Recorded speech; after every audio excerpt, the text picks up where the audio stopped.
Vincent Bugliosi, you've written about real crime stories, the 2000 presidential election, the Kennedy assassination, and you've also written about the war on drugs. How do you choose your topics? Well, in the early years, I wrote about true crime. But what motivates me in the most recent years by far is some degree of anger. If I'm not angry about something, upset about something, I don't write. My current book is motivated solely by my anger over George Bush, for whom I have a lot of contempt. This is the book you're working on currently? Yeah, and it's going to be coming out in May. Here's a guy who is responsible for over 100,000 people in their graves, including 4,000 American soldiers in their cold graves. And I think he took the nation to war under false pretenses. And the evidence is overwhelming, Peter, that through it all, during this hell on earth that he's created in Iraq, he's enjoyed himself. Had a lot of fun, smiled, had his blueberry pie and hot dogs. And so I'm going to be writing a book on him. It's going to be the hardest hitting book yet against Bush for taking this nation to war under false pretenses. So if I'm not upset about something, I don't write. I don't view myself as a professional writer. My wife gets mad at me when I say that because I do write full time. But my conception of myself is that I'm a trial lawyer who happens to be writing as opposed to a writer who happens to be a trial lawyer. But I do have my voice. I mean, I write in a certain style, and I write full time, 7 days a week. Mr. Bugliosi, most of your books, all of your books, in fact, have a legal angle to them. Will your new book on George W. Bush have a legal angle? Definitely. How so? Well, I don't want to get into the details. My publisher doesn't want me to talk about it, but there's going to be a lot of law in it, and it's going to be a harsh, very harsh attack. I don't write pablum. Some of these things by Moore and Franklin, they're good people, their heart's in the right place, but it's just pablum. One of your books, The Phoenix Solution, is about the drug war. What were you angry about when it came to the war on drugs?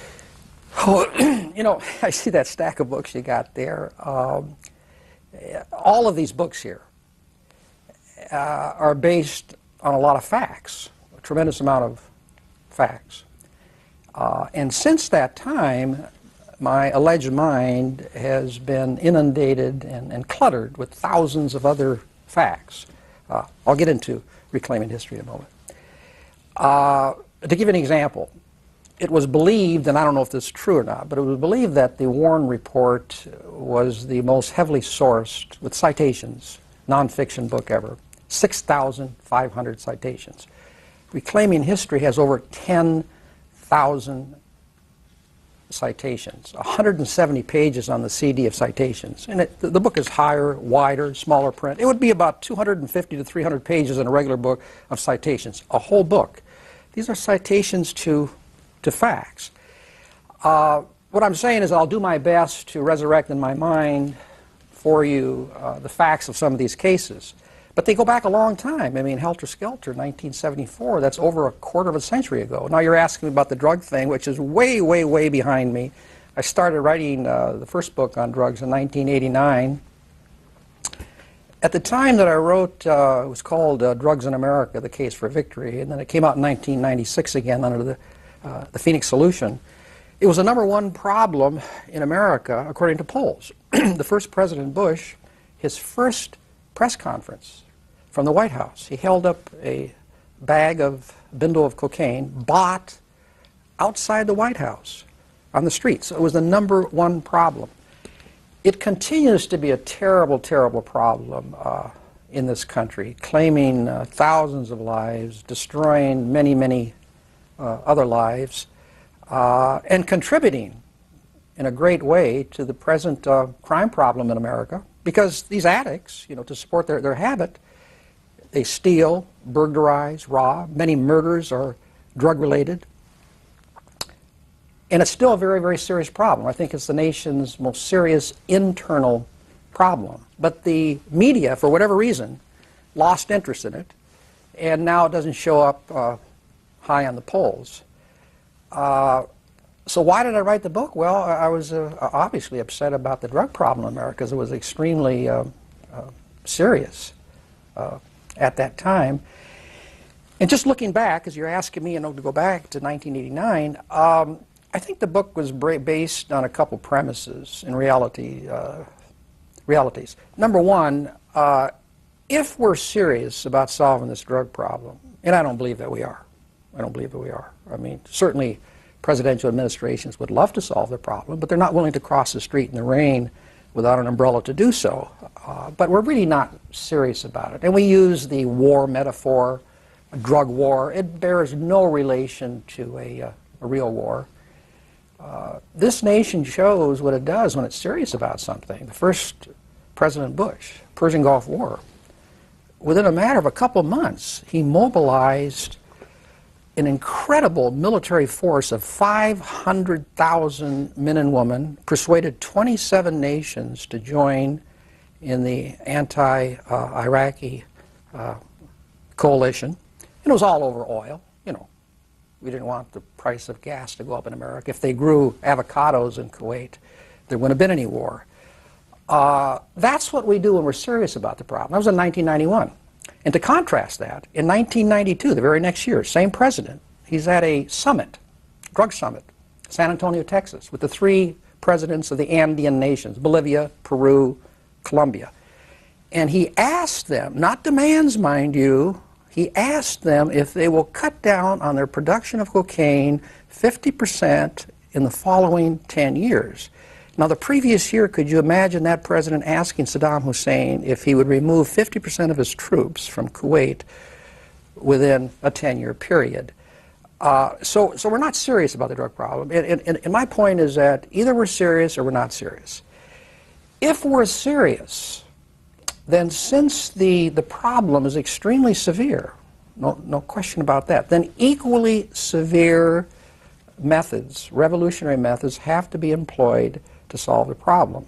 And I think that was one premise of the book that you're talking about. Another premise is I do not accept the proposition that a handful of drug lords in Colombia, which was the biggest source at the time, and it still is, but Mexico now is very big, as you well know. I can't believe that a handful of drug lords in these 2 countries can cause a tremendous amount of damage to the health and welfare of this country. And this nation, supposed to be it is the most powerful nation on earth, can't do anything about it. We don't have the physical means to do anything about it. I don't believe that. Probably the main reason for that book that you're talking about is why do we continue to use these old, tired methods of solving the drug problem? I'm talking about law enforcement, eradication, interdiction, when we know they don't work. I mean, if we don't know after close to 100 years, we're never going to learn. When you do something over and over and over again and you get the same result, what type of thinking would cause people to think that if we continue to use this failed system, somehow it's going to suddenly start working? If it rains long and hard enough, maybe the rain will stop being wet. Law enforcement, former, and again I'm going back as you're asking about cases a long time ago, but former U.S. Attorney General Richard Thornburg, I think he capsulized the general consensus in law enforcement. He said, if you want to solve the drug problem, just leave it to law enforcement. You can't arrest your way out of this problem. Eradication, impossible. You spray the crop or you cut the coca crop, and then it turns up somewhere else. In fact, the very place where you've sprayed it or cut it, once you leave, they replant it again. Interdiction, absolutely impossible. You can analogize it to grabbing a balloon and it bulges out somewhere else. Look, to put it into a realistic perspective, we couldn't even interdict the Ho Chi Minh Trail. That's a trail, as you know, from North Vietnam, communist North Vietnam, into South Vietnam for supplies. Couldn't interdict it. It's about 50, 60 feet wide. Now, if we can't interdict that, how in the world can we interdict the flow of drugs into this country over a southern border alone? I'm not talking about the east and west of the Canadian border, of close to 4,000 miles. And unlike the Ho Chi Minh Trail, we're not just talking about the ground, we're talking about the air above it. So I wrote the book, came up with some revolutionary solutions. Obviously, it was never intended to sell well. It was a white paper, as you will, a roadmap, if the federal government was serious about solving the drug problem. And I testified in front of Congress. They didn't pay any attention to it. One thing I said is that we have to make these drug lords realize that if they continue their trade, they're going to pay with their life. There's a high probability, not a possibility, a high probability they're going to pay with their lives. As you know, they don't have that fear. Are you aware of that? They have no fear at all of that? Were you aware of that? Okay. Well, Colombia doesn't have the death penalty, okay? And when we extradite these drug lords to this country, where we do have the death penalty, as of 1994, in 1991, my first book, I recommended the death penalty for these people. In 1994, we have it. But a provision of extradition, they're not going to extradite from Colombia here or Mexico here if we're going to execute these people. So they don't have that fear. But people want to live, you know. They want to live another day. And we're going to have to convince these people. Now, that gets into the whole issue of the military, which we don't have time to get into here. The law of posse comitatus goes way back to 1878. It's a post-Reconstruction era statute. And the present government, not just the present, but their predecessors, they believe that that law of posse comitatus prohibits the military from engaging in law enforcement functions. It doesn't. I've looked at the 1878 statute, the legislative hearings, congressional intent. It was only intended to have a domestic application. But that was one revolutionary method that I came up with. The second one, and then I'm sure you want to get onto these other books. The second one takes cognizance of the fact, Peter, that these drug lords, they only have one motive, and that's a profit motive. The most famous drug cartel of all was the Medellin cartel. That's a town in Colombia. Pablo Escobar, you've heard that name? There were three of them, Gacha, Rodriguez, and Escobar. Two of them didn't even use drugs. So it has nothing to do with drugs. They're in it to make the money. And in those days, not now, but in those days when drugs was big and the media was covering, and it's still big, but the media is not covering it, you'd see these, on the evening news, you'd see these press conferences. Always a record seizure. I don't know how it was, but it was always a record seizure. And you'd see local and state law enforcement, a couple of DEA officers, be standing behind a table. Kind of an inscrutable look on their face. I was never able to figure out what that look was. Were they shocked that they had found all these drugs? Were they happy about it? I couldn't tell. It was inscrutable, but they were standing behind there. And on the table, you see these huge stacks of currency. That's drug money that was scheduled to go back to Colombia, Gacha, Rodriguez, and Escobar, because they were responsible for 90% of the drugs coming into this country, and all these bundles of cocaine. And it entered my mind, because, see, the main way that these drug lords get their money out of this country, believe it or not, are in its bulk currency form. Another way is by wire transfers, which becomes very, very complex, and we're not going to get into that here. But they literally transfer this money out of the country.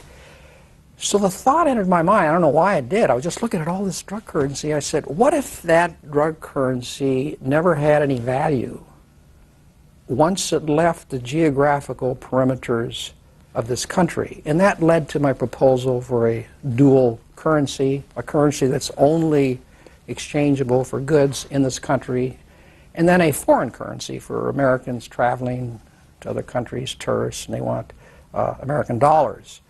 So all that drug money, once it left this country, wouldn't have any value. Now, again, I remind you, you may say, well, that's kind of draconian, but either we're serious about solving this drug problem or we're not. And none of my methods have been adopted, and I realized I was on the what show was it? Good Morning America, and they said, Mr. Bugliosi, what do you think the likelihood is that they're going to follow this? And I said, probably 1 out of 100. And well, why are you doing it then? And I said, well, the problem is sufficiently severe to warrant the effort. But they're not going to do that. But I'll tell you this, if they started throwing presidents out of office, the electorate, for not solving these problems, you'd see very quickly all types of solutions to the drug problem. Welcome to In Depth. This is Book TV's 3-hour program with one author taking calls. It's live. It's every first Sunday of the month. This Sunday we have Vincent Bugliosi, author of 11 books, as our guest. This is his most recent book, Reclaiming History, The Assassination of President John Kennedy. About 1,500 pages. We'll talk about this. This was his first book, Helter Skelter, The True Story of the Manson Murders. This was published in 1974. Want to put the numbers up on the screen so that you can participate if you'd like the chance to talk with Mr. Bugliosi. 202 is the area code for all of our numbers. 737-0001 for Democrats, 737-0002 for Republicans, and booktv@cspan.org is our email address in case you want to send it an email, and we've already received some of those. Mr. Bugliosi, you were a prosecutor for several years in Los Angeles, and that's how this book came about. Right. Did you consider yourself a writer before Helter Skelter? No, and I was very fortunate to have a great co-author, Kurt Gentry, a professional writer, and he's a great historian also, and I co-authored the book with him. The reason for that book is that during the trial there were all types of books coming out on the case. You know, and I'd glance and pick them up and I'd say, hey, where did they get this? It never happened. And I felt that the case was of sufficient importance. It was the biggest murder case that they had had up in L.A. Up to that time. The Simpson case has overshadowed that. But it was the biggest case up to that time. And there were certain sociological implications. So I said someone should do a book that people at a later time could look back and say, this is the book on the case, this is what happened. So it ended up Helter Skelter. The first publisher, by the way, wanted it out in 1 year. I think it was G.P. Putnam, and Mr. Gentry and I, we couldn't do it. They canceled us, and we went over to W.W. Norton and Bantam and the paperback, and as you know, it ended up selling well. And how many copies have sold of this book? Well, it's the biggest selling true crime book in publishing history. It's up around 7 million. I'm not rich, by the way. People think I am. They've heard the name. But it's sold around 7 million copies. In Cold Blood had been 4 million for years, but then it came out again with 2 movies, and I think it's up around 5 million now. But they felt that after a year, people would not be interested in the case. But even to this very day, people are interested in the Manson case. How is it that you happen to be the prosecutor for this case? Well, you know, you're asking me a question that if I tell you the truth, it sounds like I'm boasting. But obviously, if you're the DA, it's a political office. And you got to win the big cases. So they don't just dip into a hat and pull out a name. You want me to be candid with you? Okay, well, I had, up to that point, I had gotten up to be probably the #1 trial lawyer in the office. There had been a DA series called The DA. Robert Conrad portrayed himself after me, even prior to this case. The DA, his son, went to Harvard Law School. When he was home for the summer, he had him tag around. So I guess the DA felt confidence in me that I could handle a case of this magnitude and complexity. I had one real co-author in the case, not co-author, co-prosecutor, Aaron Stovitz. And Aaron had been in the office for 20 years. Aaron, unfortunately, was taken off the case. He shouldn't have been, but he was for violating the so-called gag order. I don't think he did. And from that point on, basically, I was by myself on it. But I was selected to try the case because the DA had confidence in me, and I was honored that he did. Where is Charles Manson today? Where is he today? Where is he today? It's a state prison called Corcoran in Central California, about 60 miles south of Fresno. People forget that he was sentenced to death. I asked for the death penalty in this case. I told the jury that if this is not a proper case for the imposition of the death penalty, no case ever would be. In fact, I challenged the jury. I said, if you're not willing to come back with a verdict of death in this case, then let's abolish the death penalty in the state of California. I mean, how many people do you have to kill to get the death penalty? And they did return a verdict of death against all defendants. But then, well, the murders were in '69. The trial was in 1771. It was a 9-month trial. The next year, the California Supreme Court and U.S. Supreme Court ruled that the death penalty was unconstitutional, not per se, but the way it was being implemented by the states. They made their ruling retroactive, and everyone on death row around the country, there was close to 600 people, including Manson and his co-defendants, all of their death penalty sentences were irreversibly reduced down to, from death down to life imprisonment. So now Manson is serving a life sentence in the state of California. What about the three women? Leslie Van Houten, Patricia Krenwinkel, and Susan Atkins, are they still all alive and in prison? Yeah, they're all alive and in prison, yeah. Yearly they ask for parole, correct? Right, right. What are your thoughts? Well, my guess, and I don't have any pipeline to the parole board, my guess is that Leslie Van Houten may get out sometime down the line. There's a lot of support for her. Now, you got to realize she was not involved in the 5 Tate murders. She was only involved in the 2 LaBianca murders. Only. The others may get out sometime down the line. Do you support that? Not Manson. I mean, Manson is so notorious, it would create such an outrage that even in California, which does not have a good record of keeping people behind bars, I'm very confident he'll spend the rest of his life behind bars. And Tex Watson, his main killer, he's not going to get out. The girls, I just have this sense that somewhere down the line they're going to get out. And the first one has to be, if they're going to let anyone out, Leslie Van Houten. Do you support that? No. No, I mean, because, you know, she participated in 2 of the murders. One of the victims was Rosemary LaBianca. Rosemary LaBianca had 13 post-mortem wounds, meaning she had already died and they continued to stab. And Leslie said, you know, the more I stabbed, the more I enjoyed it. You know, I mean, if she had been convicted today, and you're convicted of 2 murders, under California law, the only option is death or life without the possibility of parole. At the time she was convicted, they could apply for parole after 7 years. So if justice means anything in America, I think they should spend the rest of their lives behind bars. I think they should be very, very happy that their life was spared. Now to take it to the next level and say we want to be set free, I'd be opposed to that. Before we go to calls, 2 more books I want to show to our audience. No Island of Sanity, Paula Jones versus Bill Clinton, and The Betrayal of America, How the Supreme Court Undermined the Constitution and Chose Our President. Why don't you just give a brief synopsis of these 2 books? A brief synopsis. You know, I can't do anything in a couple words. Which one you want me to talk about first? Why don't we start with Paula Jones and then we'll go to Betrayal. Well, the Paula Jones case, when her lawsuit against Clinton for sexual harassment, and again, you're asking me to go way, way back in time, but I think it reached the Supreme Court in 1997, and Clinton asked for a continuance of the lawsuit until the end of his term, because he didn't want to go down a Little Rock in the middle of his term for 2, 3, 4 weeks. And someone's not bringing you your coffee, I see.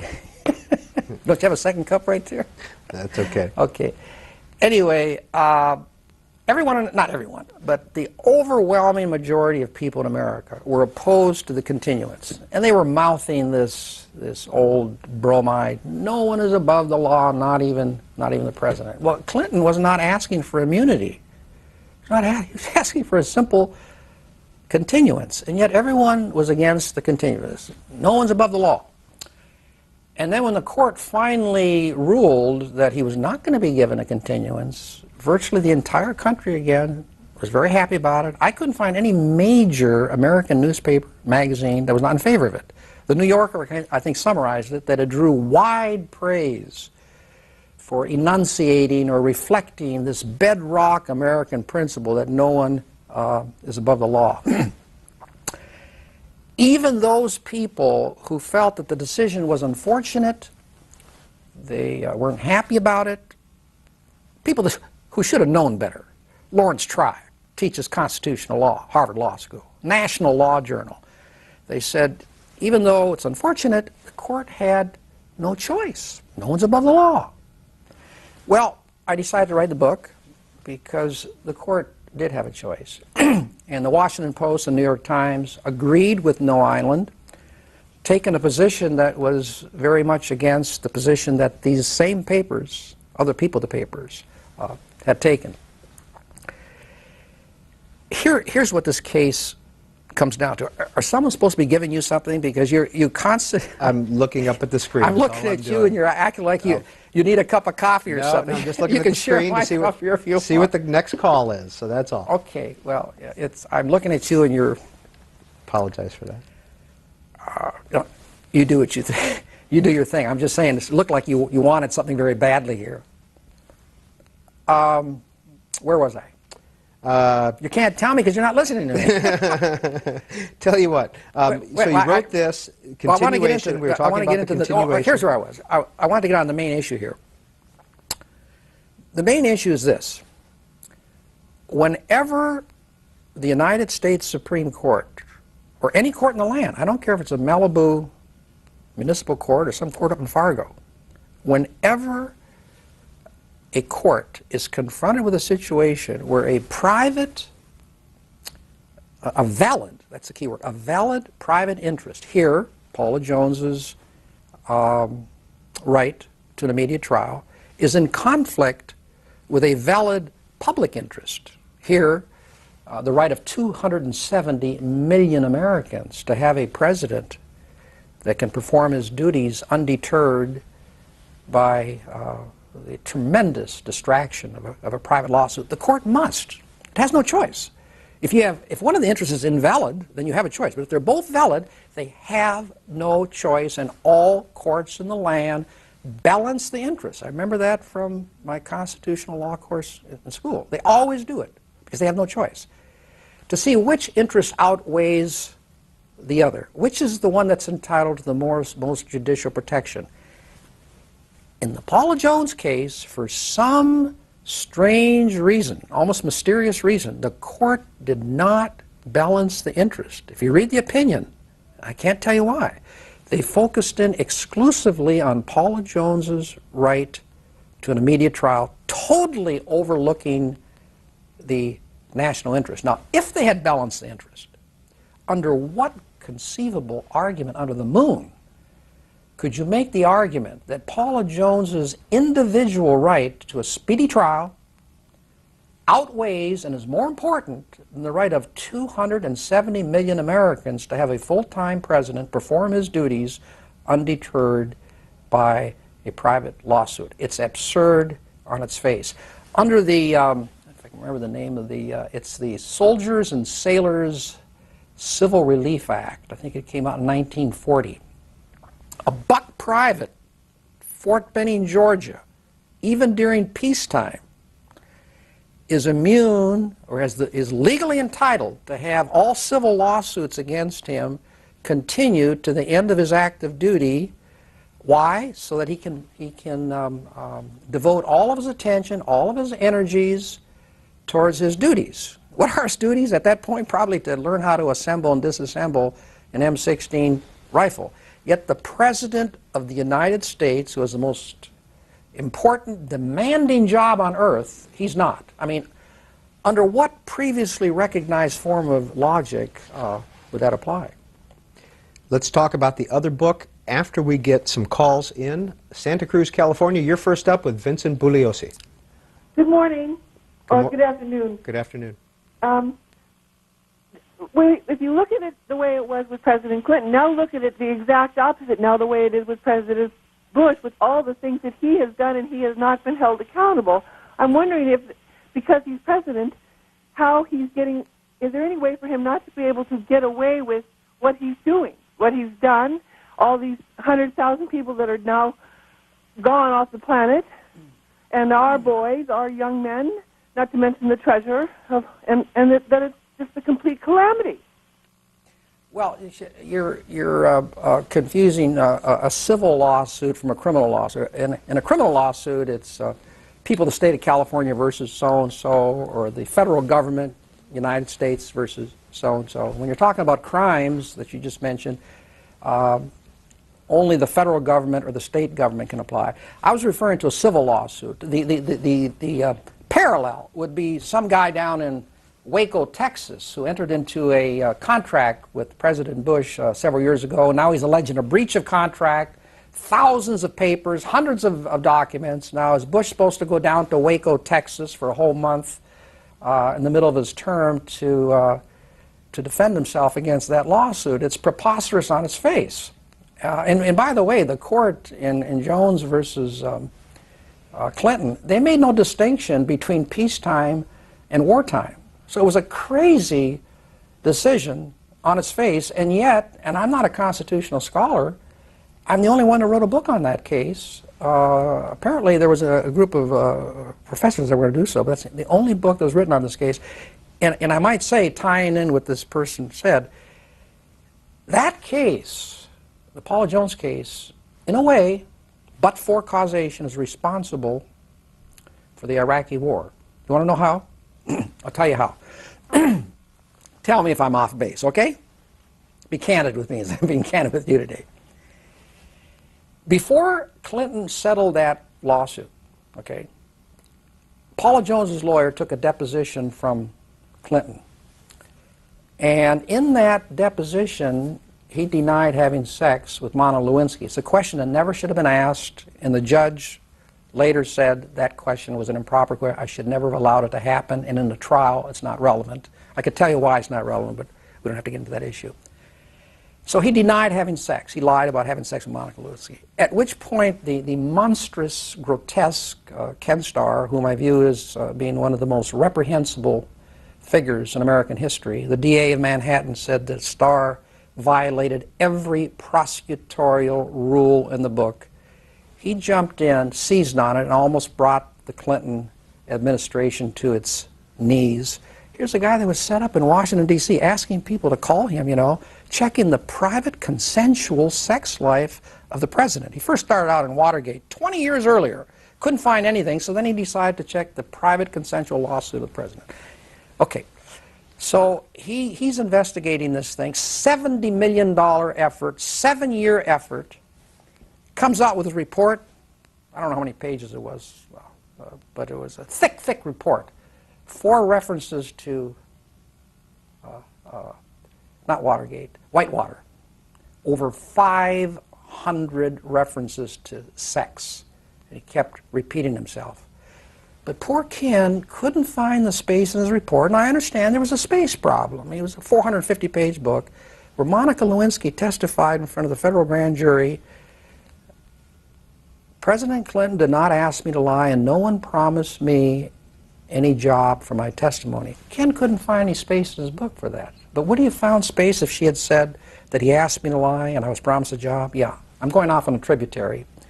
Where am I again now? You know when you get old, you go off on a tributary and you forget where you were. You were going to tie the Iraq War to this decision. Right. Okay. So, almost brings down the Clinton administration. And just about everyone agrees it was to Gore's detriment. That scandal slopped over into Gore. The election came down to a couple hundred votes, as you well know.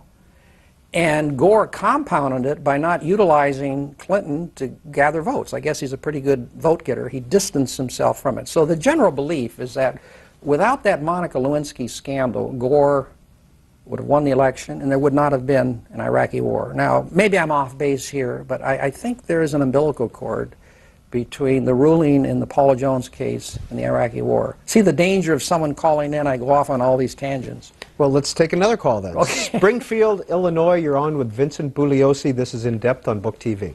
That was an amazing connection there. But I read some of Mr. Bugliosi's books, and I disagree with most of them, though I do commend him on his work on the Manson case.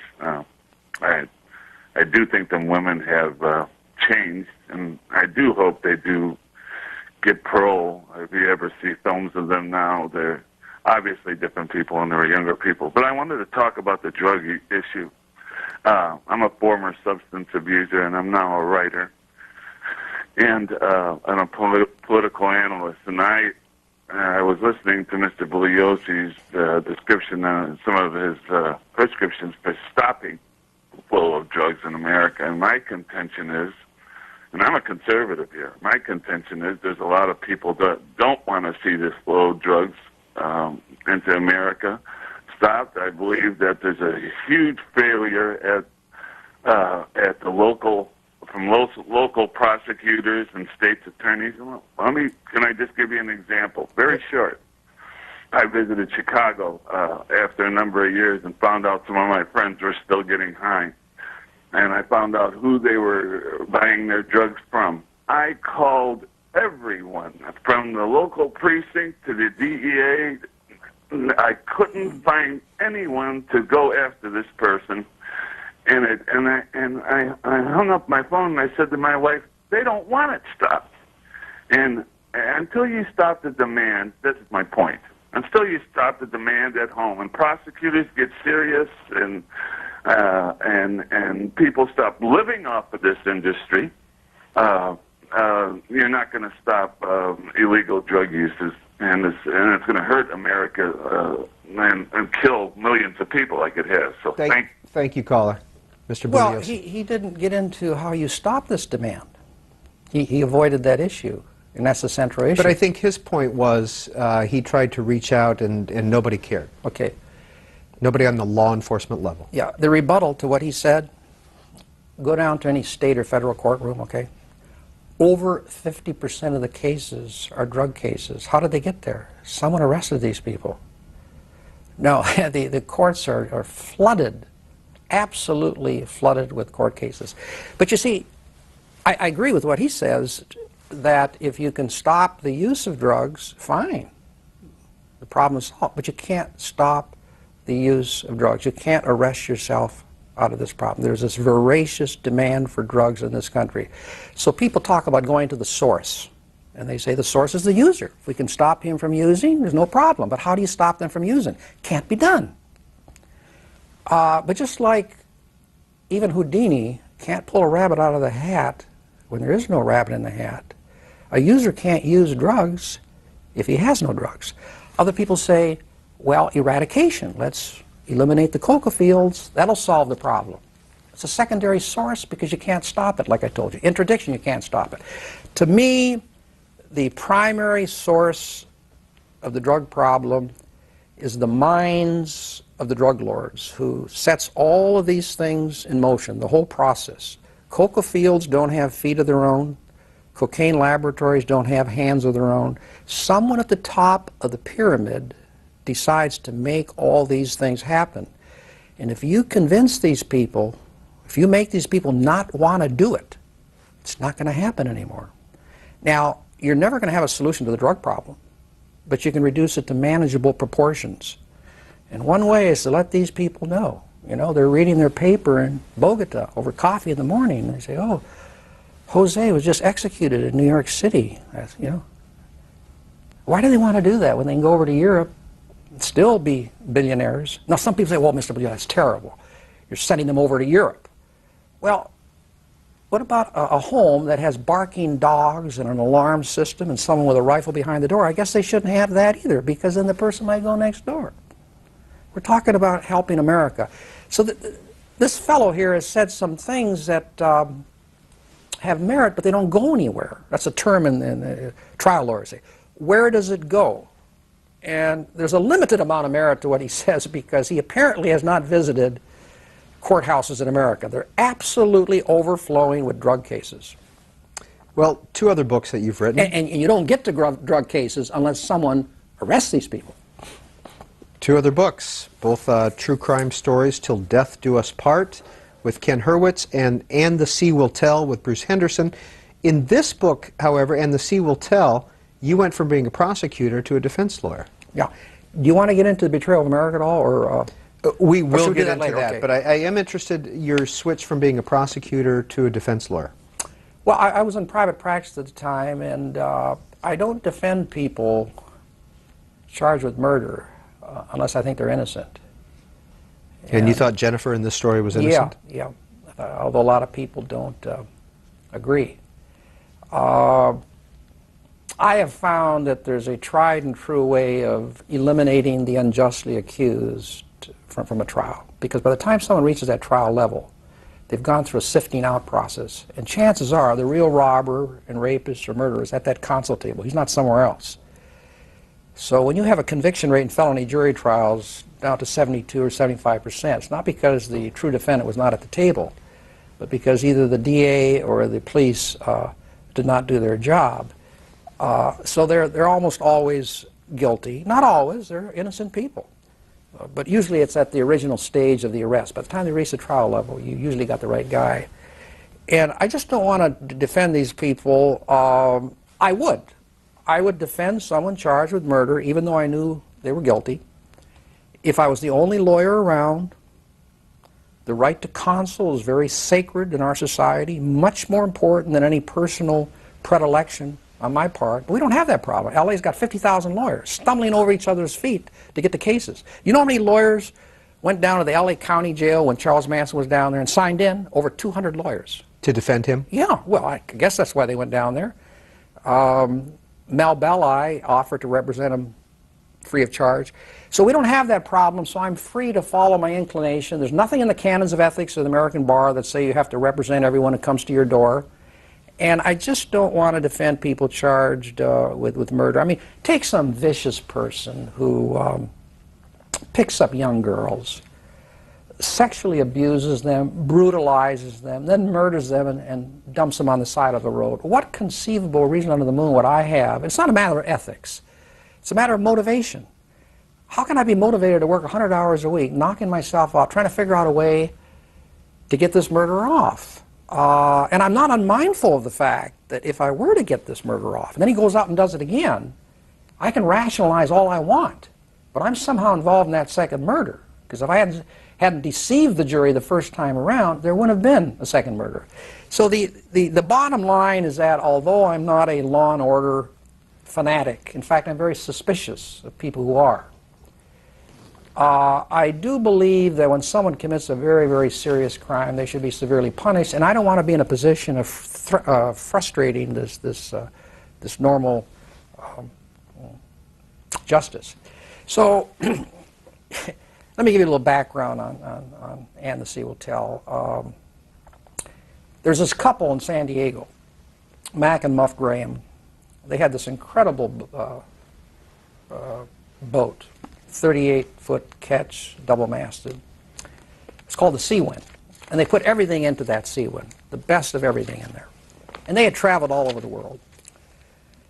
But finally, they, to get away from the increasing unsafety and congestion in San Diego, they decided to go to this island in the South Pacific, about 1,000 miles south of Honolulu, called Palmyra, uninhabited, some small little island. Now, why they wanted to go there, I don't know, but they wanted to go there. They wanted to go there. Also on the island at the time was a fellow by the name of Buck Walker, a fugitive from justice. He was on parole for robbery, sold drugs to an undercover officer in Honolulu. So he was going to go back, if he got to court, he was going to go back because he violated his parole to finish his robbery sentence. So he and his girlfriend, Jennifer Jenkins, whom I ended up defending, they went to Palmyra. They had this sorry little boat, the Iola, not seaworthy at all, but they finally made it there. She studied self-help guides on how to navigate. So you had these two couples, both trying to escape from the world, but for different reasons. And their destinies intersect on this uninhabited island, hundreds of miles from civilization. Now, Mac and Muff, they had the best of food and supplies on the Seawind to last for a whole year. Jennifer and Buck, they didn't have anything. They literally were living off the land, and because of this glaring disparity in lifestyle, and the fact that both went there to be alone, and then they learned they have to share the island with the other couple, there was a certain amount of tension, but they did interact to a certain extent. There was some friendly interaction. Jumping forward, this was in the spring of 1974. The end of the summer of 1974, Mac and Muff vanished from the face of the earth. And Jennifer and Buck turn up with the Seawind in Honolulu. They had re-registered under a different name, repainted it, but it was a very distinctive book, and the sailing community is a small community. They instantly recognized that's the Seawind.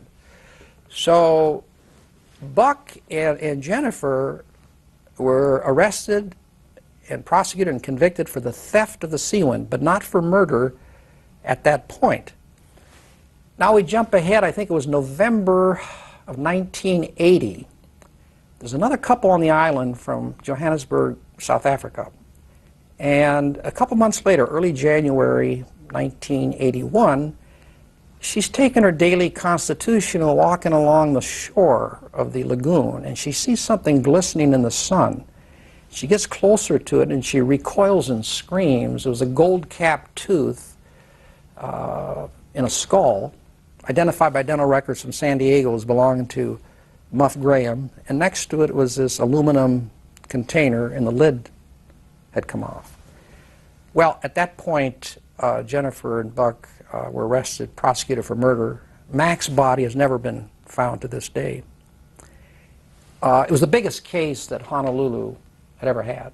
The biggest case since the Massey case in 1931, which was Clarence Darrow's, I think, last murder case. And the polls all showed, high 90s, that they believed that Buck and Jennifer were responsible for these murders. So there was a change of venue motion, and the case was transferred to San Francisco on a change of venue. And at that point, she hired me, and it took me a long time to be convinced of her innocence. Among other things, she had passed the polygraph test. Not with flying colors, but she had passed. So the case went to trial in San Francisco in 1986. It was a one-month trial. If I could summarize the prosecution's case for you, and it was a complex case, but the essence of his case was that 4 people on an island, 2 end up dead, the other 2 end up with their boat, acting suspiciously. 4 minus 2 leaves 2.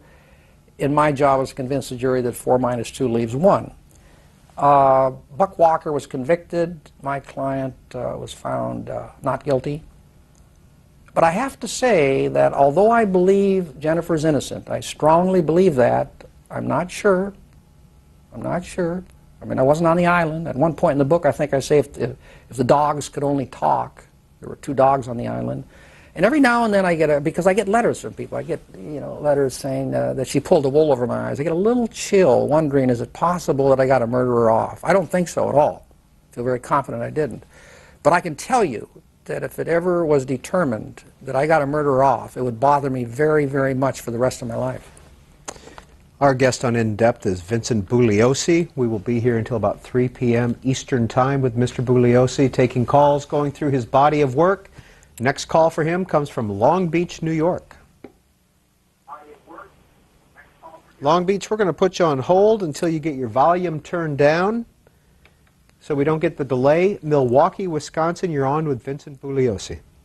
Yes, Mr. Bugliosi, I'm very interested in reading your book. I haven't read it yet, but the one on the Kennedy assassination. But I read a book that indicated that the theory was that one of the Secret Service men in the car behind Kennedy accidentally shot him by drawing his revolver or weapon at the time he heard the shot from Lee Harvey Oswald. Did you look into that theory? And yeah, it's covered in the book. It's a book called Mortal Error, and it's just silly. The ammunition from the weapon that this fellow had didn't match the bullets found, but supposedly the gun accidentally went off. No one in the car heard any gun go off. Accidentally went off and killed the president. Okay. But this gives you an example of the craziness that's out there that I was dealing with for over 20 years. You took 20 years to write this book. It's about 1,500 pages. We want to show everybody how thick it is. Worked on it for 20 years. The last 6 or 7, 70, 80, 90, 100 hours a week, 7 days a week, yeah. You said before this show began that this took a physical toll on you. Well, do you want to get into this book now? Why don't we? Okay, okay. The reclaiming history possibly took a physical toll on me. Every author has his or her so-called magnum opus. There's no question that that is my magnum opus, the book of my career. Not only is the Kennedy case the most important murder case in American history, arguably altered the course of American history, But I worked on the book for over 20 years, and I put the best into it that I'm capable of. The best that I learned as a criminal prosecutor, as a true crime author, I put into this book. I'm not capable of doing a better book than Reclaiming History. It's the best that I can do. W.W. Norton, the publisher, very distinguished publishing house. I think you know that. It's been in the business for over 80 years.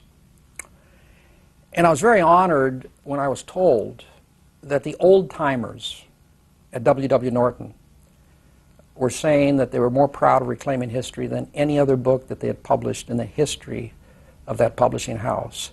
And that meant a lot to me.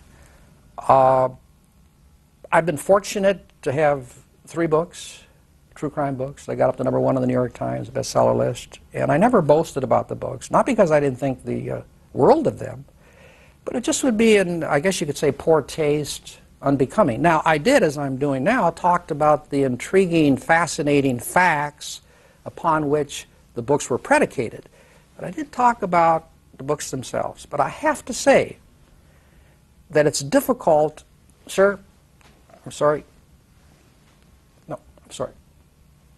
So walking back and forth, Right. walking Sorry back about and that. forth. Yeah.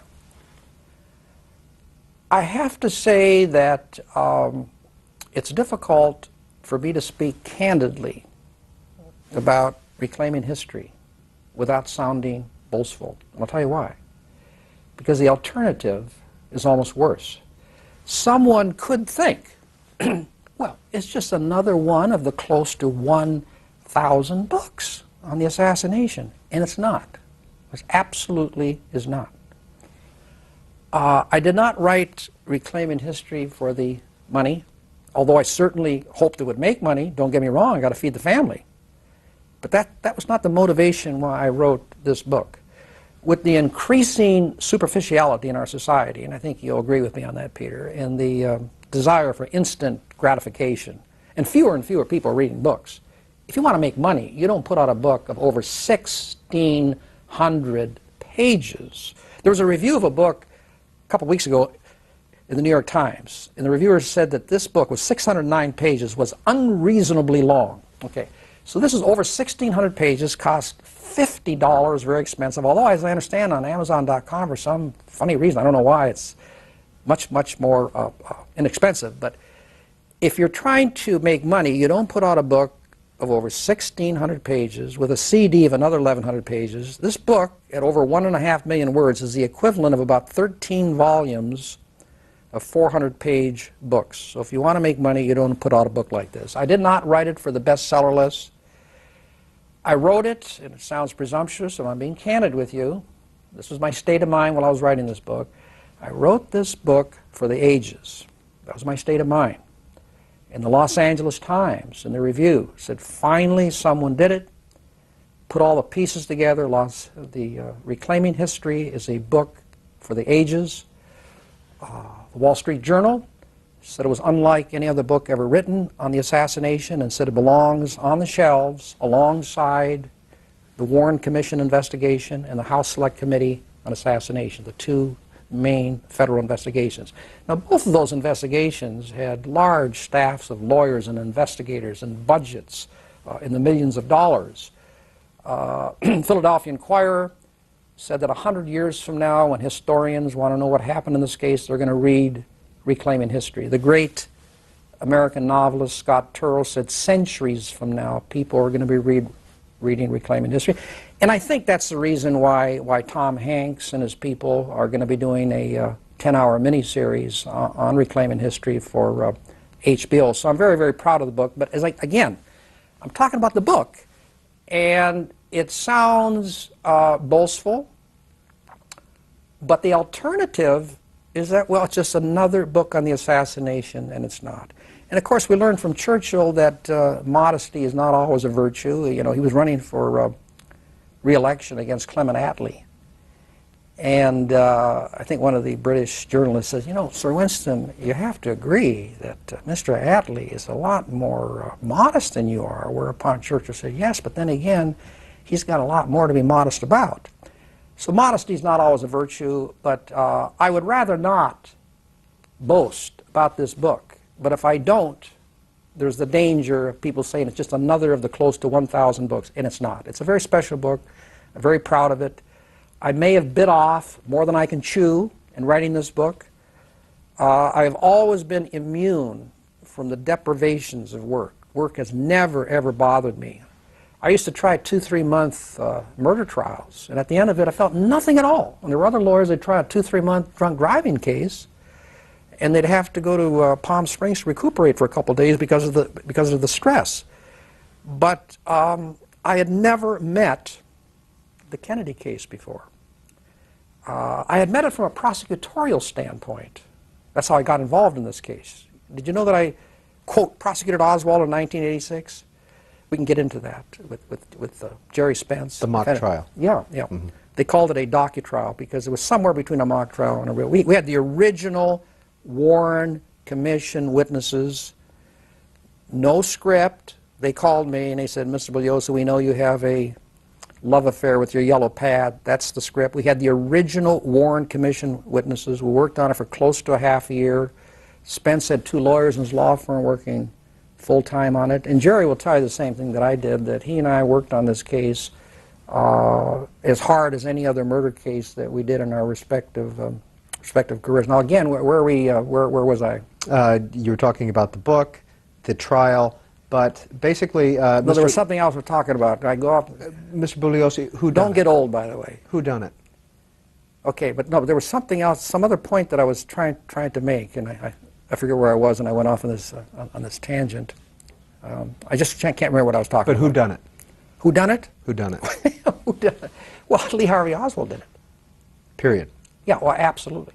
You list at the end of this book all the conspiracy people who think it's a conspiracy. You list all the groups that could possibly be involved, basically saying that the whole world would have had to conspire to kill President Kennedy. Yeah, if you listen to these conspiracy theorists, every presidential administration has been trying to cover up, and it's, you cannot believe this. Oliver Stone, for instance, Stone's movie was one continuous lie. I have to qualify that. I have to be fair to Oliver. He had the correct date, November 22nd, 1963, correct victim, the president, correct city, Dallas, but other than that, it was one continuous lie. He had, with his thinking cap turned very tightly to the opposition, he came up with 10 groups that were involved, or he thought was involved, had a motive, and he had them all involved. Even the KGB and CIA, bitter enemies, but they got together on this one. Yeah, they think the whole world's involved. You asked me who did it. Let me try to summarize for you, like I did for Time magazine a couple months ago. They gave me a page on Oswald's guilt, and then I can summarize for you if you're interested in why there's no conspiracy. If we get into the individual conspiracy theories, and you ask me about the KGB, and I answer you, and then someone out there is going to say, well, what about Castro? What about anti-Castro Cuban exile? What about the right wing? But I'll try to summarize it all for you.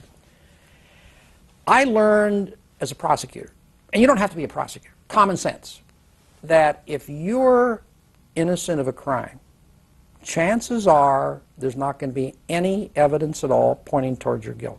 Why? Because you're innocent.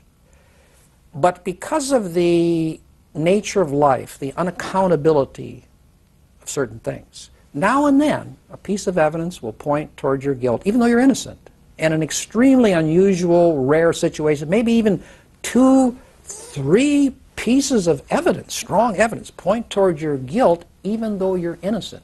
But in this case here, Peter, because you asked me who done it, everything points towards Lee Harvey Oswald's guilt. In the book, I set forth 53 separate pieces of evidence pointing towards Oswald's guilt. And under the circumstances, it would not be humanly possible for Oswald to be innocent, at least not in the world in which we live. I'm talking to you now, you can hear me, there'll be a dawn tomorrow, not in that world.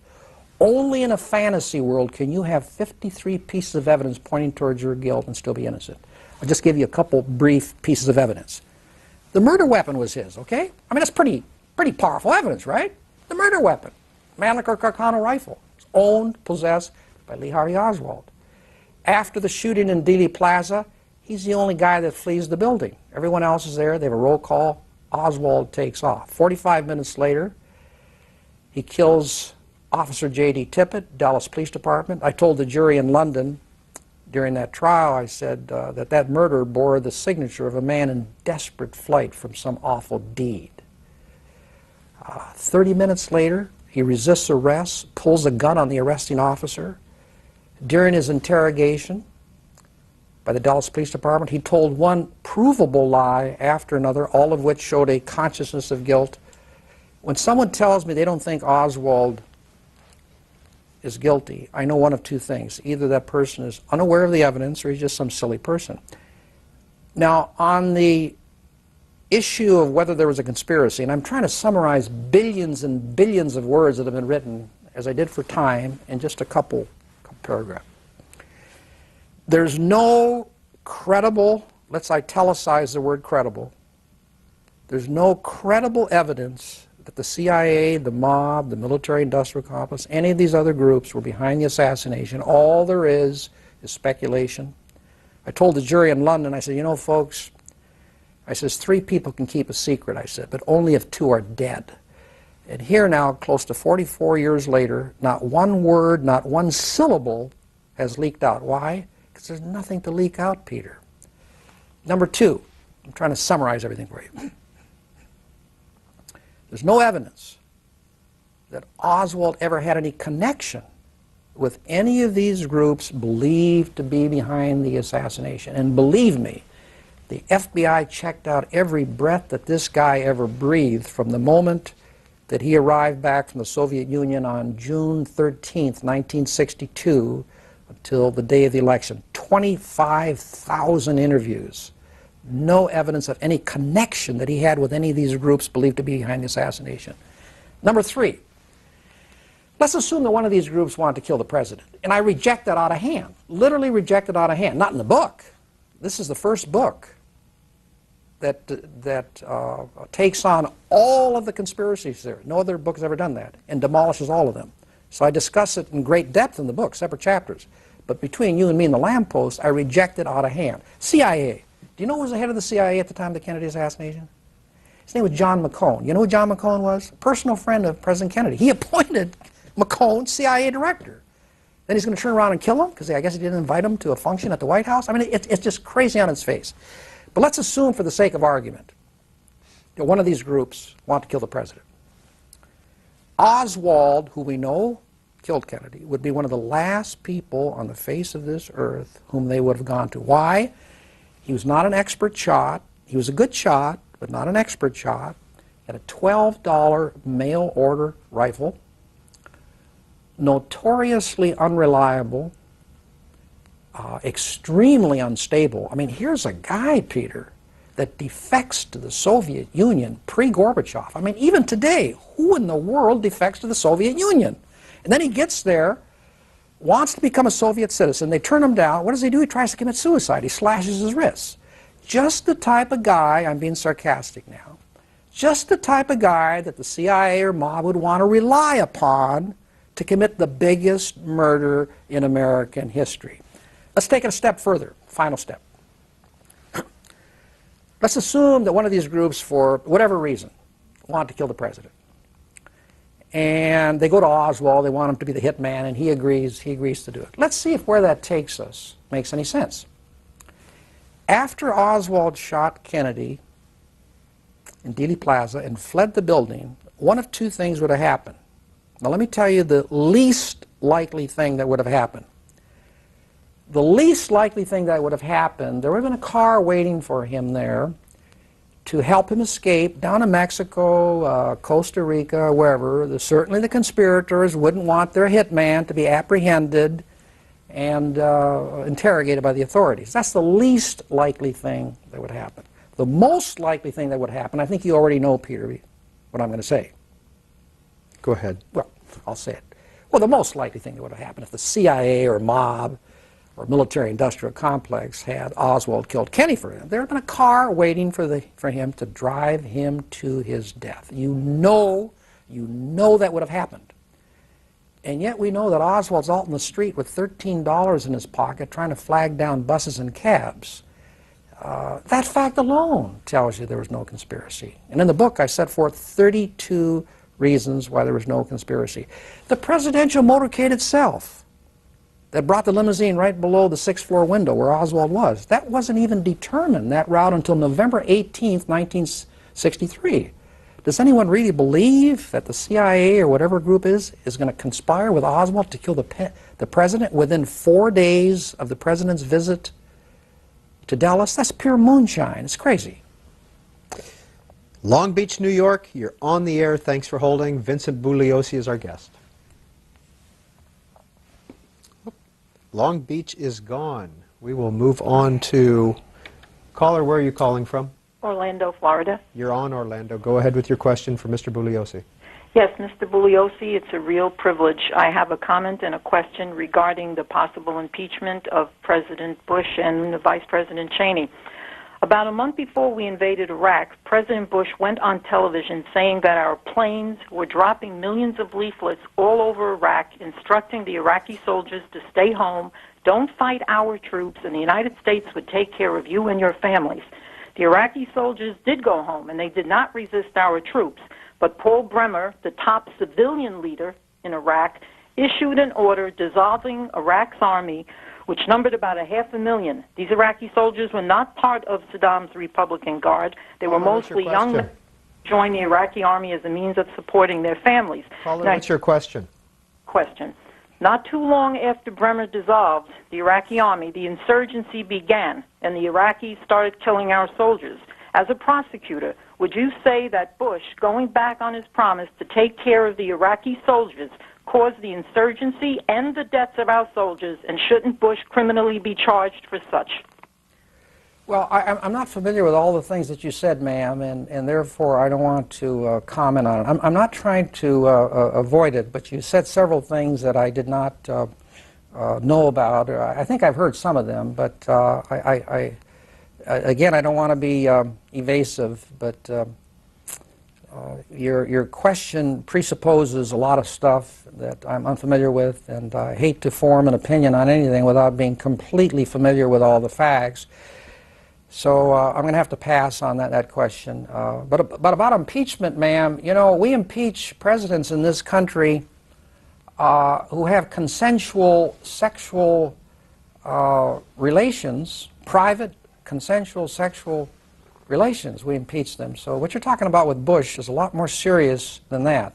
Of course, Clinton also lied in front of the federal grand jury.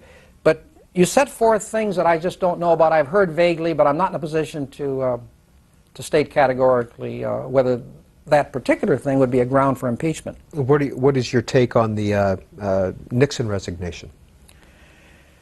Well, I was in favor of the pardon that Ford gave Nixon. Nixon was not a part of that break-in thing. In fact, those tapes show that when he first heard about it, he threw a cup across the room. So he was not a part of it.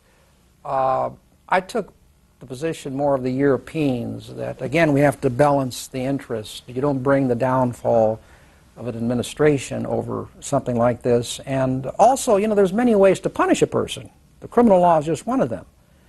And Ford's position, who I thought was a good president, deserves more credit than he has gotten. His position is that not only did we not want to put the country through the trauma of a criminal trial, but Nixon had suffered enough. What was his suffering?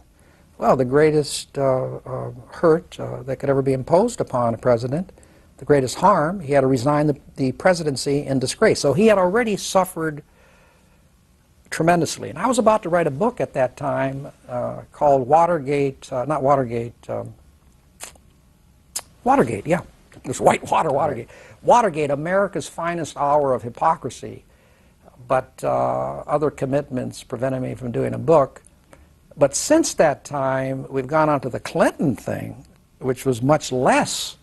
I mean, whoever dreamt that there'd be an impeachment of a president for private, consensual sexual activity where he's trying to cover it up? That was infinitely less significant than what Nixon did. But even what Nixon did, I was in favor of the pardon that Ford gave Nixon. Twice in your life you've run for office as a Democrat, correct? Right. And you did not win. What offices did you run for? DA and Attorney General. The second time, not that seriously. The first time, I was teaching at a nighttime law school, and one night a week, and a student of mine literally talked me into running. At first I said, I'm not interested at all, not interested. And he said, well, just think about it. Well, I ended up running, and I ran seriously. And I ran against a fellow whom I respected. He was the DA at the time. His name was Bush, Joe Bush. A Democrat? It's a nonpartisan office. Okay.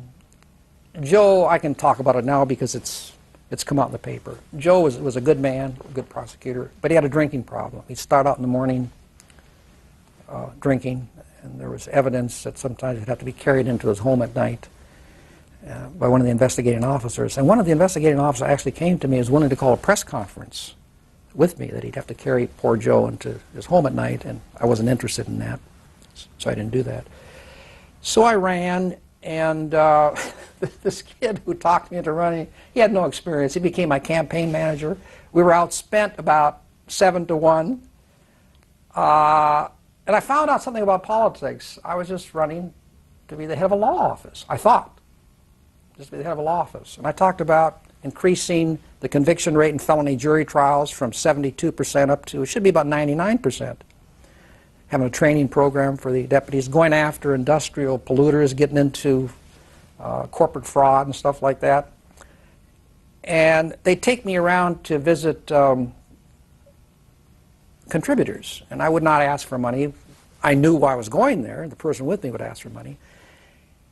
And the people, I wanted to talk about the office, and all they want to talk about is, do you have any polls, and how much money do you have in the bank? Anyway, bottom line, even though I was outspent about 7-1, on the day of the election, I actually got over 50% of the vote.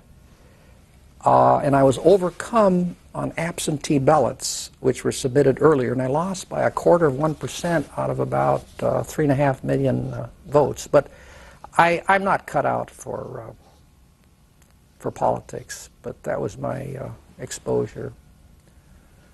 Next call for Vincent Bugliosi. Cleveland, you're on the air.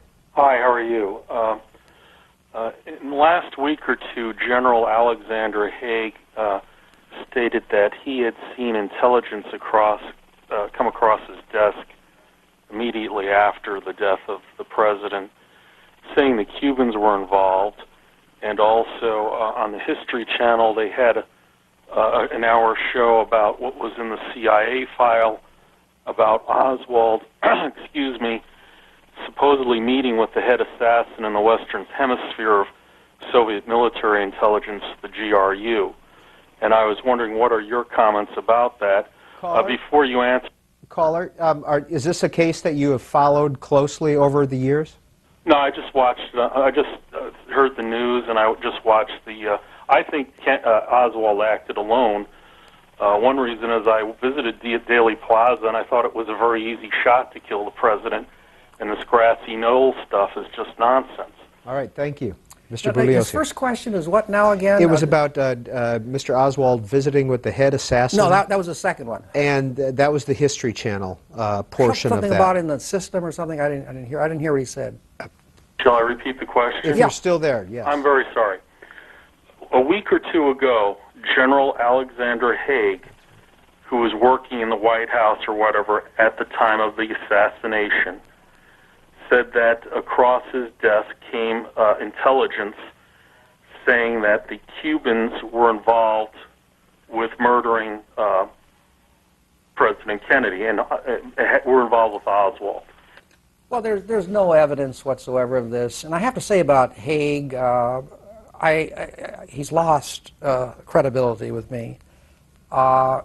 He wrote in his book something that no one has written in any book, and there's no evidence of it, that Bobby Kennedy, according to Haig, was involved in the attempted assassination of Fidel Castro. That's what Haig said. And he had no evidence to support himself. Gives no citation, just rumors.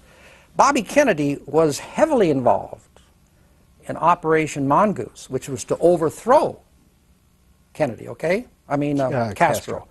He was heavily involved in that, but that's a separate issue from trying to assassinate Castro, which he was not involved in, and there's no evidence of that. And here Haig comes out and makes this extravagant remark. So I would take what Haig says, cum grain of solace, if that's the way you pronounce it, with a grain of salt. I haven't heard about that, but there's going to be 10,000 allegations that are going to continue to be made 3, 4, 5 centuries from now with the Haigs of the world. Now, as far as Oswald meeting with some assassin, yes and no to that. In late September and early October of 1963, Oswald was trying to get to Cuba. He revered Fidel Castro, and he was a strong supporter of the Cuban Revolution. So he went down to Mexico City, went to the Cuban consulate in Mexico City trying to get a visa. He said he wanted to go back to Russia, but he wanted an in-transit visa to Cuba where he was going to stay. And they told him that they'd have to go over to the Russian embassy if he wanted to go to Russia, but he wanted this in-transit visa to Cuba. So he goes over there, and he met with a guy by the name of Kostakov. Kostakov was a member of the KGB. These Russian embassies around the world were staffed by KGB people, and he supposedly was a member of an assassination group at one time.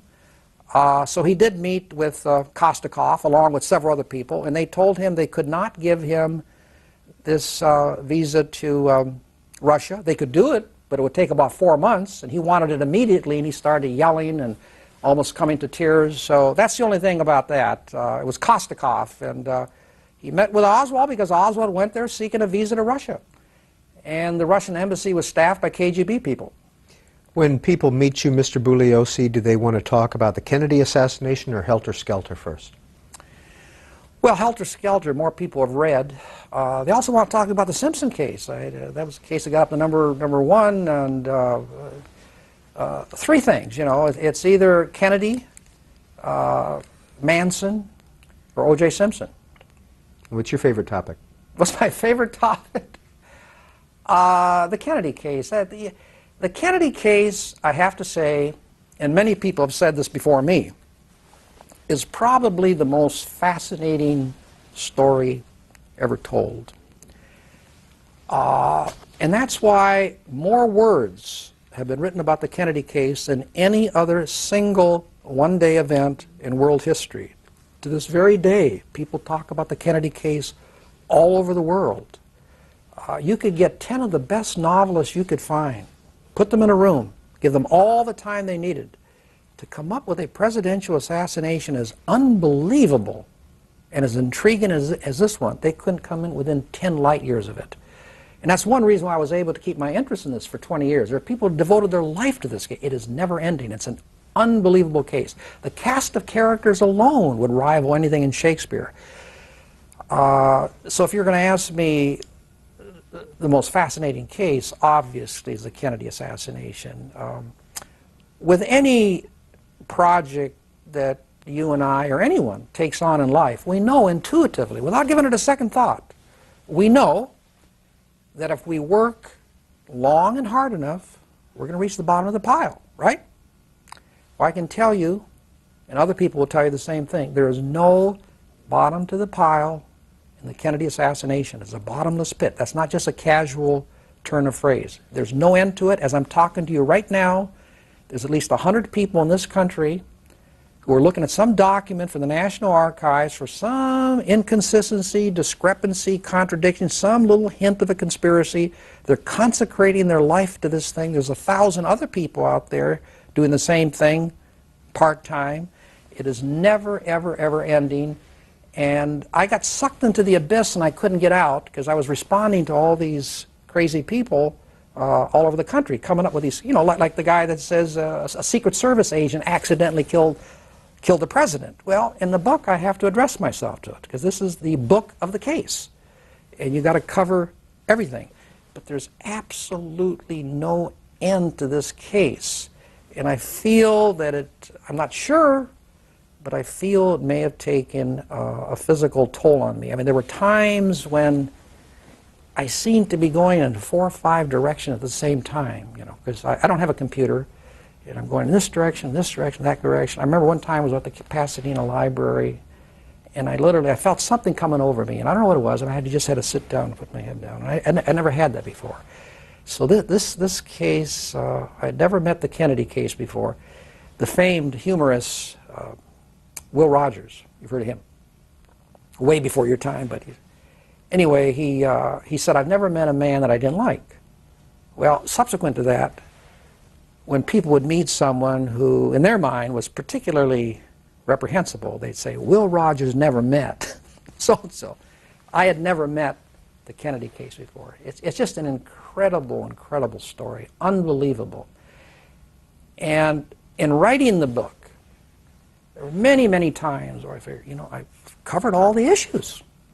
And that evening, I'm not exaggerating, or the next day, something would come in, and it would just say, what the heck is this?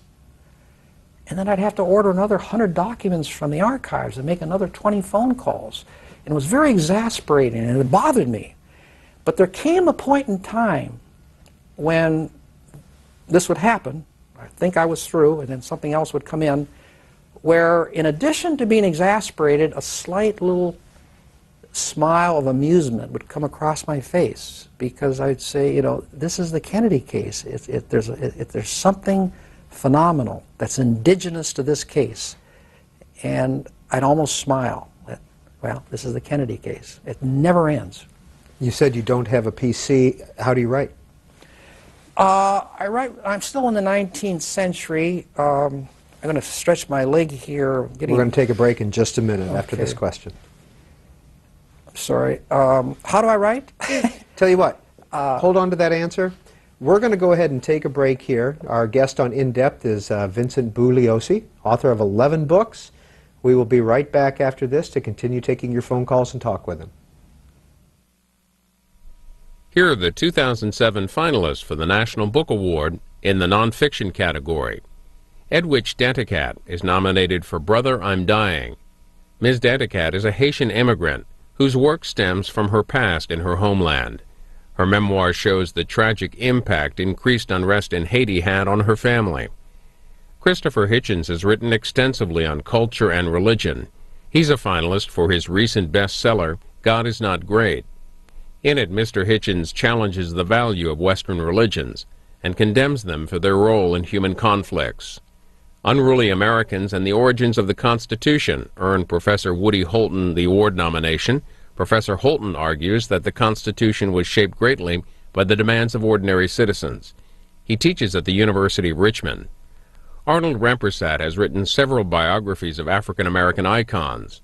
Ralph Ellison, a biography, is his latest, and the book for which he's nominated. New York Times reporter Tim Weiner wrote a history of the CIA titled A Legacy of Ashes. His Pulitzer Prize-winning book indicts the CIA for its failures. For more on the National Book Awards, log on to nationalbook.org. The Conservative Book Club is a membership book-buying club and has been in business for over 40 years. Here's its best-selling nonfiction book list for the week of October 28, 2007. Laura Ingraham tops the list with her new book, Power to the People. She shares how her battle with cancer renewed her commitment to conservatism. Ann Coulter's book, If Democrats Had Any Brains, They Would Be Republicans, is second.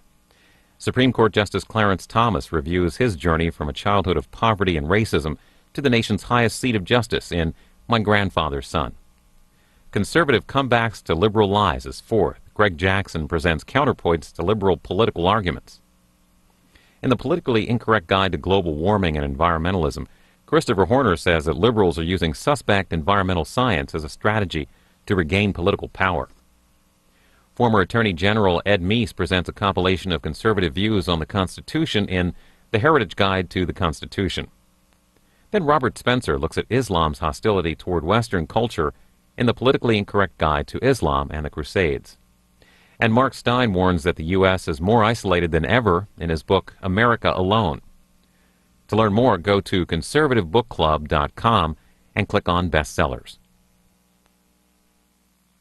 Here are the top 10 best-selling nonfiction titles from the Harvard Bookstore. The Independent Bookseller has been a Cambridge, Massachusetts landmark since 1932. This list reflects sales for the week of October 21st. A Long Way Gone is number 1. Author Ishmael Bea remembers his childhood as a boy soldier forced into war. Jeffrey Ward writes a companion book to the Ken Burns documentary on World War II, The War, An Intimate History, 1941 to 1945, its second. One of the most famous writers in the English language is William Shakespeare, yet little is known about his life. Bill Bryson chronicles research on the playwright in Shakespeare, The World as Stage. Jane Malcolm takes a new look at the relationship of Gertrude Stein and Alice B. Toklas in Two Lives, Gertrude and Alice. Lawrence Bergreen also takes on Biography to shed new light on the life of an explorer. Marco Polo, From Venice to Xanadu, is fifth. And then a biography on Teddy Roosevelt's daughter, Alice Roosevelt Longworth, From White House Princess to Washington Power Broker. Shmuel Klitzner reads the biblical story of Jacob from a psychological perspective in Wrestling Jacob, Deception, Identity, and Freudian Slips in Genesis. Jim Shepard is eighth with his new collection of short stories, Like You'd Understand Anyway. Husband and wife Richard Pevere and Larissa Volhansky produced a new translation of Leo Tolstoy's literary classic, War and Peace. And 10th, Jeffrey Toobin examines the Supreme Court justices in his new book, The Nine, Inside the Secret World of the Supreme Court. For more information, go to harvardbookstore.com. Here's a look at some of the upcoming book fairs and festivals over the next few months. In November, enjoy hors d'oeuvres and dialogue with authors and poets as part of the 3rd annual Crystal Coast Book Fair in Morehead City, North Carolina. In Las Vegas, author and radio personality Sarah Vowell headlines the Vegas Valley Book Festival November 2nd and 3rd. Ohio hosts the first ever Books by the Bank Cincinnati USA Book Festival. And Baton Rouge welcomes over 100 authors, poets, and storytellers for the Louisiana Book Festival. Visit the live music capital of the world for the Texas Book Festival established by First Lady Laura Bush. In the Southern California desert just outside Joshua Tree National Park, check out the 3rd annual Coachella Valley Book Festival. Los Angeles is the site of a week-long program of events at the Celebration of Jewish Books. And join us in Miami as Book TV brings you live coverage of Miami Book Fair International, November 10th and 11th. Please let us know about book fairs and festivals in your area, and we'll add them to our list. Email us at booktv@cspan.org. Next week, Book TV will take you to sunny Miami for the 24th annual Miami Book Fair. Originally called Books by the Bay, this year's fair features best-selling authors, comedians, political figures, and more. And we'll give you a chance to speak directly with Hardball host Chris Matthews, columnist Paul Krugman, political financier George Soros, Hannah Rosen, author of God's Harvard, and more. Miami Book Fair, live next Saturday and Sunday, only on Book TV.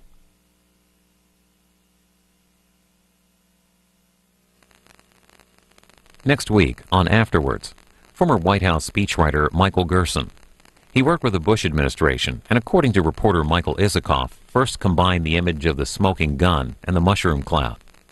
In Mr. Gerson's just-published book, Heroic Conservatism, he recalls his experiences as a speechwriter and his influence on the language of the president. Michael Gerson on Afterwards, next Sunday at 6 p.m., 9 p.m., and midnight Eastern. That's 3, 6, and 9 p.m. Pacific. Only on Book TV.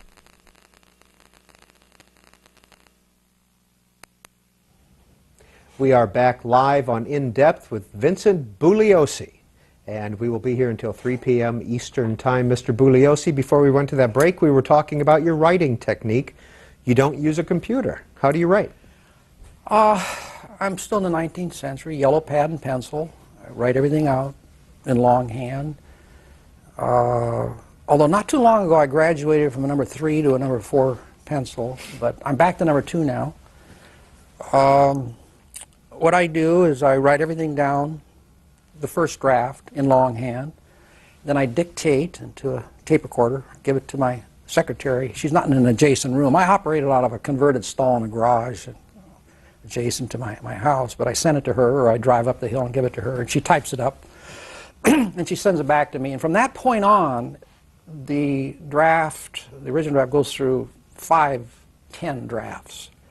And what are these drafts? They're yellow page inserts, you know, and they're endless. So my books usually are books of inserts. The first Well, for instance, the autopsy of the president. That might be 50 pages on the first draft, but it ends up 250 pages. Now, how does it end up 250 pages? That's 200 pages of yellow page inserts that Rosemary Newton, my secretary, has to type up. So that's how I do my books in longhand. And what do you do with that first draft? Do you save it? Do you have it saved somewhere? Yeah, I have it. Just stacks and stacks of stuff in my office, yeah. How long has Rosemary worked for you? Oh, I think about 10 years, you know, and she deserves a medal because, you know, to follow all my things, see insert 65. Then she goes to insert 65, and that refers to, now go to 10 pages after insert 53. She goes there, and then there's 3 endnotes, and each endnote has got 5 footnotes. And by the time she gets back to the original thing, it's an hour later, and it's just, I'm the architect of the madness. Sometimes she has to straighten things out for me. You live in L.A.? Yeah. And how long have you lived out there? Since 1957. Yeah, I don't have a computer or a cell phone. Why? Pardon? Why? Why? Well, I think I have an instinctive disinclination for anything mechanical or technological.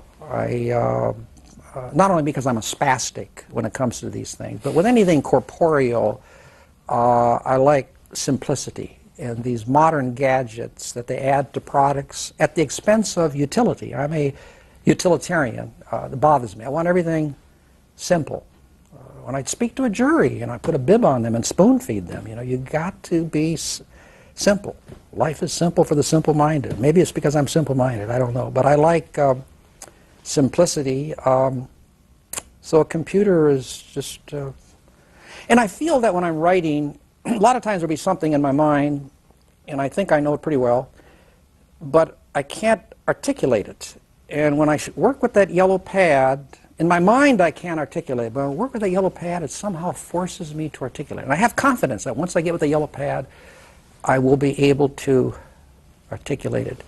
As far as a cell phone, I don't think I was even aware of cell phones until a couple years ago. I mean, I had heard the word cell phone, but I just wasn't aware of them until several years ago, and I see everyone running around with talking on the phone, and you have to carry them around with you, right? Yeah. In your pocket? It helps. In your pocket, or doesn't it bulge out of the pocket, or what? I don't know. I don't know. I can't see myself carrying around any object with me, you know. So I think that would bother me, but in a way, I feel that, well, people have said, Vince, the world is passing you by, and I don't feel that, but about a year and a half or two ago, something happened within a day or two period that kind of jolted me more than ever before about there's another world out there. I do my research, my legal research, at 2 law libraries, the Ninth Circuit in Pasadena and then the Downtown Law Library, and most of my research is at the Pasadena Library, and I do research on microfilm and microfiche, hundreds of hours, and then interlibrary loans where they get books from all over the country. And I don't think I can do that on the computer. I've got to go to the original source. I don't think the computer would have these things. Anyway, I'm in this library this particular day, and I'm not exaggerating now. I was there for an hour and a half. There wasn't one single person in that library for an hour and a half. I used to go to the law library, and you know, there were a lot of lawyers, law students. Apparently today, I don't know if they subscribe to a service or whatever it is, but they press some button and they got the whole library on their computer. I mean, it's unbelievable. Doesn't that sound intriguing, though? Yeah, no, it does. But as I say, there was no one in this library except me for an hour and a half. Even the receptionist. Now, I'm sure there was a receptionist there, probably in an adjacent office. No one in the library for an hour and a half. And that was kind of jolting, you know, because in the old days there was always someone there. Then, either the next day or the day later, and this is what kind of jolted me because there were these 2 things that happened. I was trying to get this conspiracy book. on the assassination. This was about a year and a half or two ago. And I couldn't find it anywhere. So I had an 800 number for Amazon.com, and I called them up. And they said, yeah, we can get the book for you. It's a British book. Take about a couple weeks. And I said, great. You know, and then there was a pause, and I said, let me know when you want my credit card number. My wife has given me a credit card. And he said, we can't take your credit card.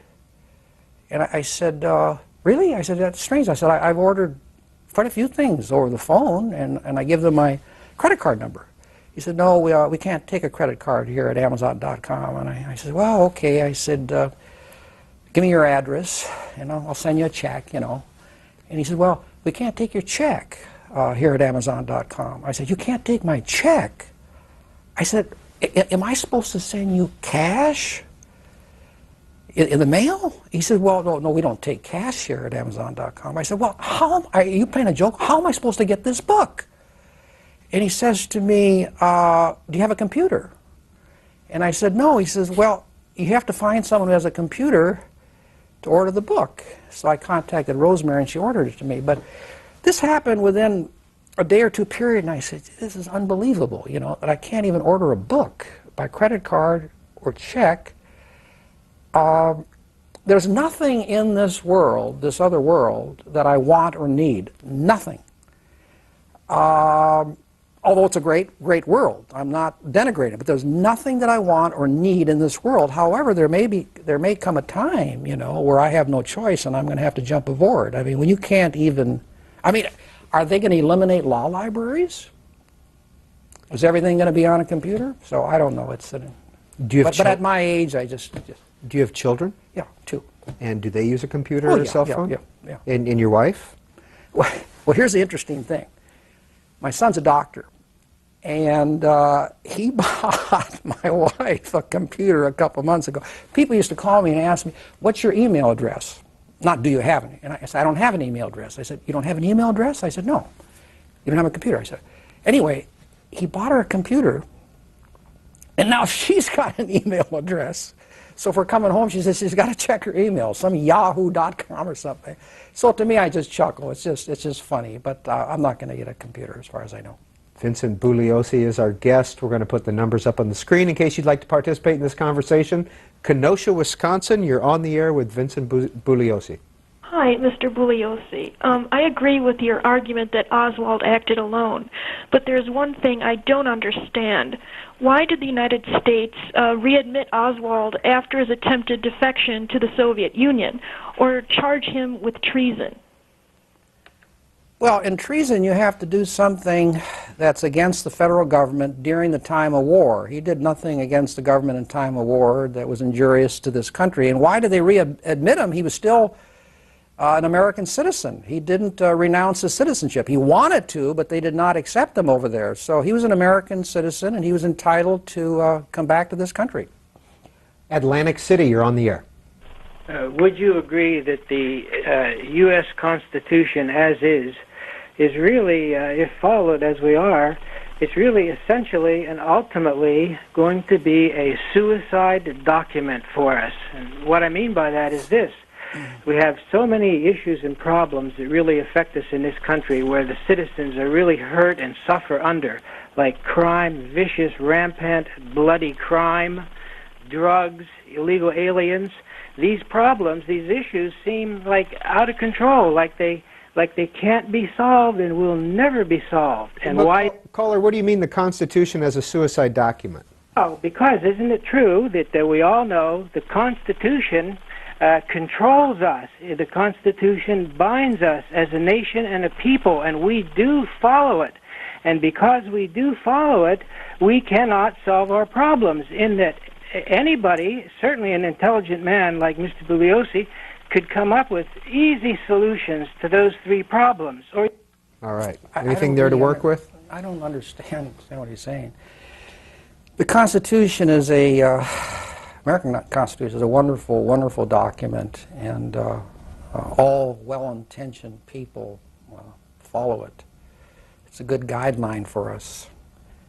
But I can tell you this, we got two right-wing crazies on the Supreme Court, Scalia and Thomas, who are, in my opinion, an embarrassment and a disgrace, not just to the bench, but to the legal profession. We got two other right-wingers. We don't know yet whether they're zanies or not. We got one moderate Republican, he's fine, and then four ordinary people. Is that Justice Kennedy in your view? Yeah, yeah. So two potentially dangerous people, two right-wing zanies who are very dangerous, and they're criminals as far as I'm concerned, if we get into Bush v. Gore, and then four ordinary people. So it's 5-4. If a case comes in front of the U.S. Supreme Court, I'm just giving you a hypothetical situation, comes in front of the U.S. Supreme Court where the police did not have a search warrant, and they had time to get it. If they don't have time to get it, under the exigency, it's urgency exception to the Fourth Amendment, they don't need a search warrant. Exigent circumstances. But hypothetically, take a situation where the police go in without a search warrant, and they had time, and there's a decision, 5-4, Kennedy goes the wrong way, that this was okay. America would change overnight. But I think the Constitution is a wonderful document. These framers were incredibly prescient, although they needed the Bill of Rights to supplement it. Well, the framers did not produce the Bill of Rights, but when you look at the Bill of Rights in addition to the Constitution, it's a very powerful, wonderful document. And I don't know what he's talking about when he says it's a suicide thing. It's a thing that we have that really protects our freedoms. Let's talk about the betrayal of America. We started to at the beginning of the show and haven't had a chance yet. This is your book about the 2000 election, and you say that the Supreme Court undermined the Constitution and chose our president. When the court ruled, I think it was December 12th, 2000, that they were going to hand the presidency to George Bush, I, like millions of Americans, were outraged. And when I read the responses in the newspapers from legal scholars, law professors, almost unanimously, Republicans and Democrats, they said this was a politically motivated decision, dishonorable, and I agreed with them up to that point. Where I departed with the critics was when they went on to say that because of what the court had done, they had only lost respect for the court. They lost confidence in the court. And I said, wait a while, folks, wait a while. You mean you can steal a presidential election and your only retribution is that some people don't respect you as much? Lost confidence in you? I mean, that's like telling Timothy McVeigh, you know, Timothy, don't worry, we're not going to hurt you, we're not going to punish you, but you know, Tim, we don't respect you as much anymore. We've lost confidence in you. If indeed that decision was politically motivated, as I believe it was, then it was not based on the law. And if it was not based on the law, that means that these 5 justices, whom I refer to as the felonious 5, deliberately and knowingly nullified the votes of 50 million Americans who voted for Vice President Gore. The stark reality, and I say this with every fiber of my being, is that the institution that Americans trust the most to protect its freedoms and its principles committed one of the very biggest crimes in American history when they stopped that recount down in Florida, took the election away from the American people, and handed it to George Bush. And in a fair and just world, these justices belong behind prison bars as much as any white-collar criminal who ever lived. So I decided to do an article about it.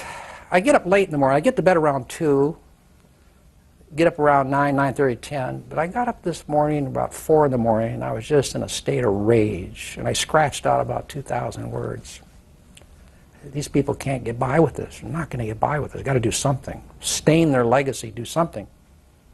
And I knew that the mainstream media, you know, like Time, Newsweek, U.S. News and World Report, they would never publish what I had to say because I was going to call these people criminals who belong behind bars.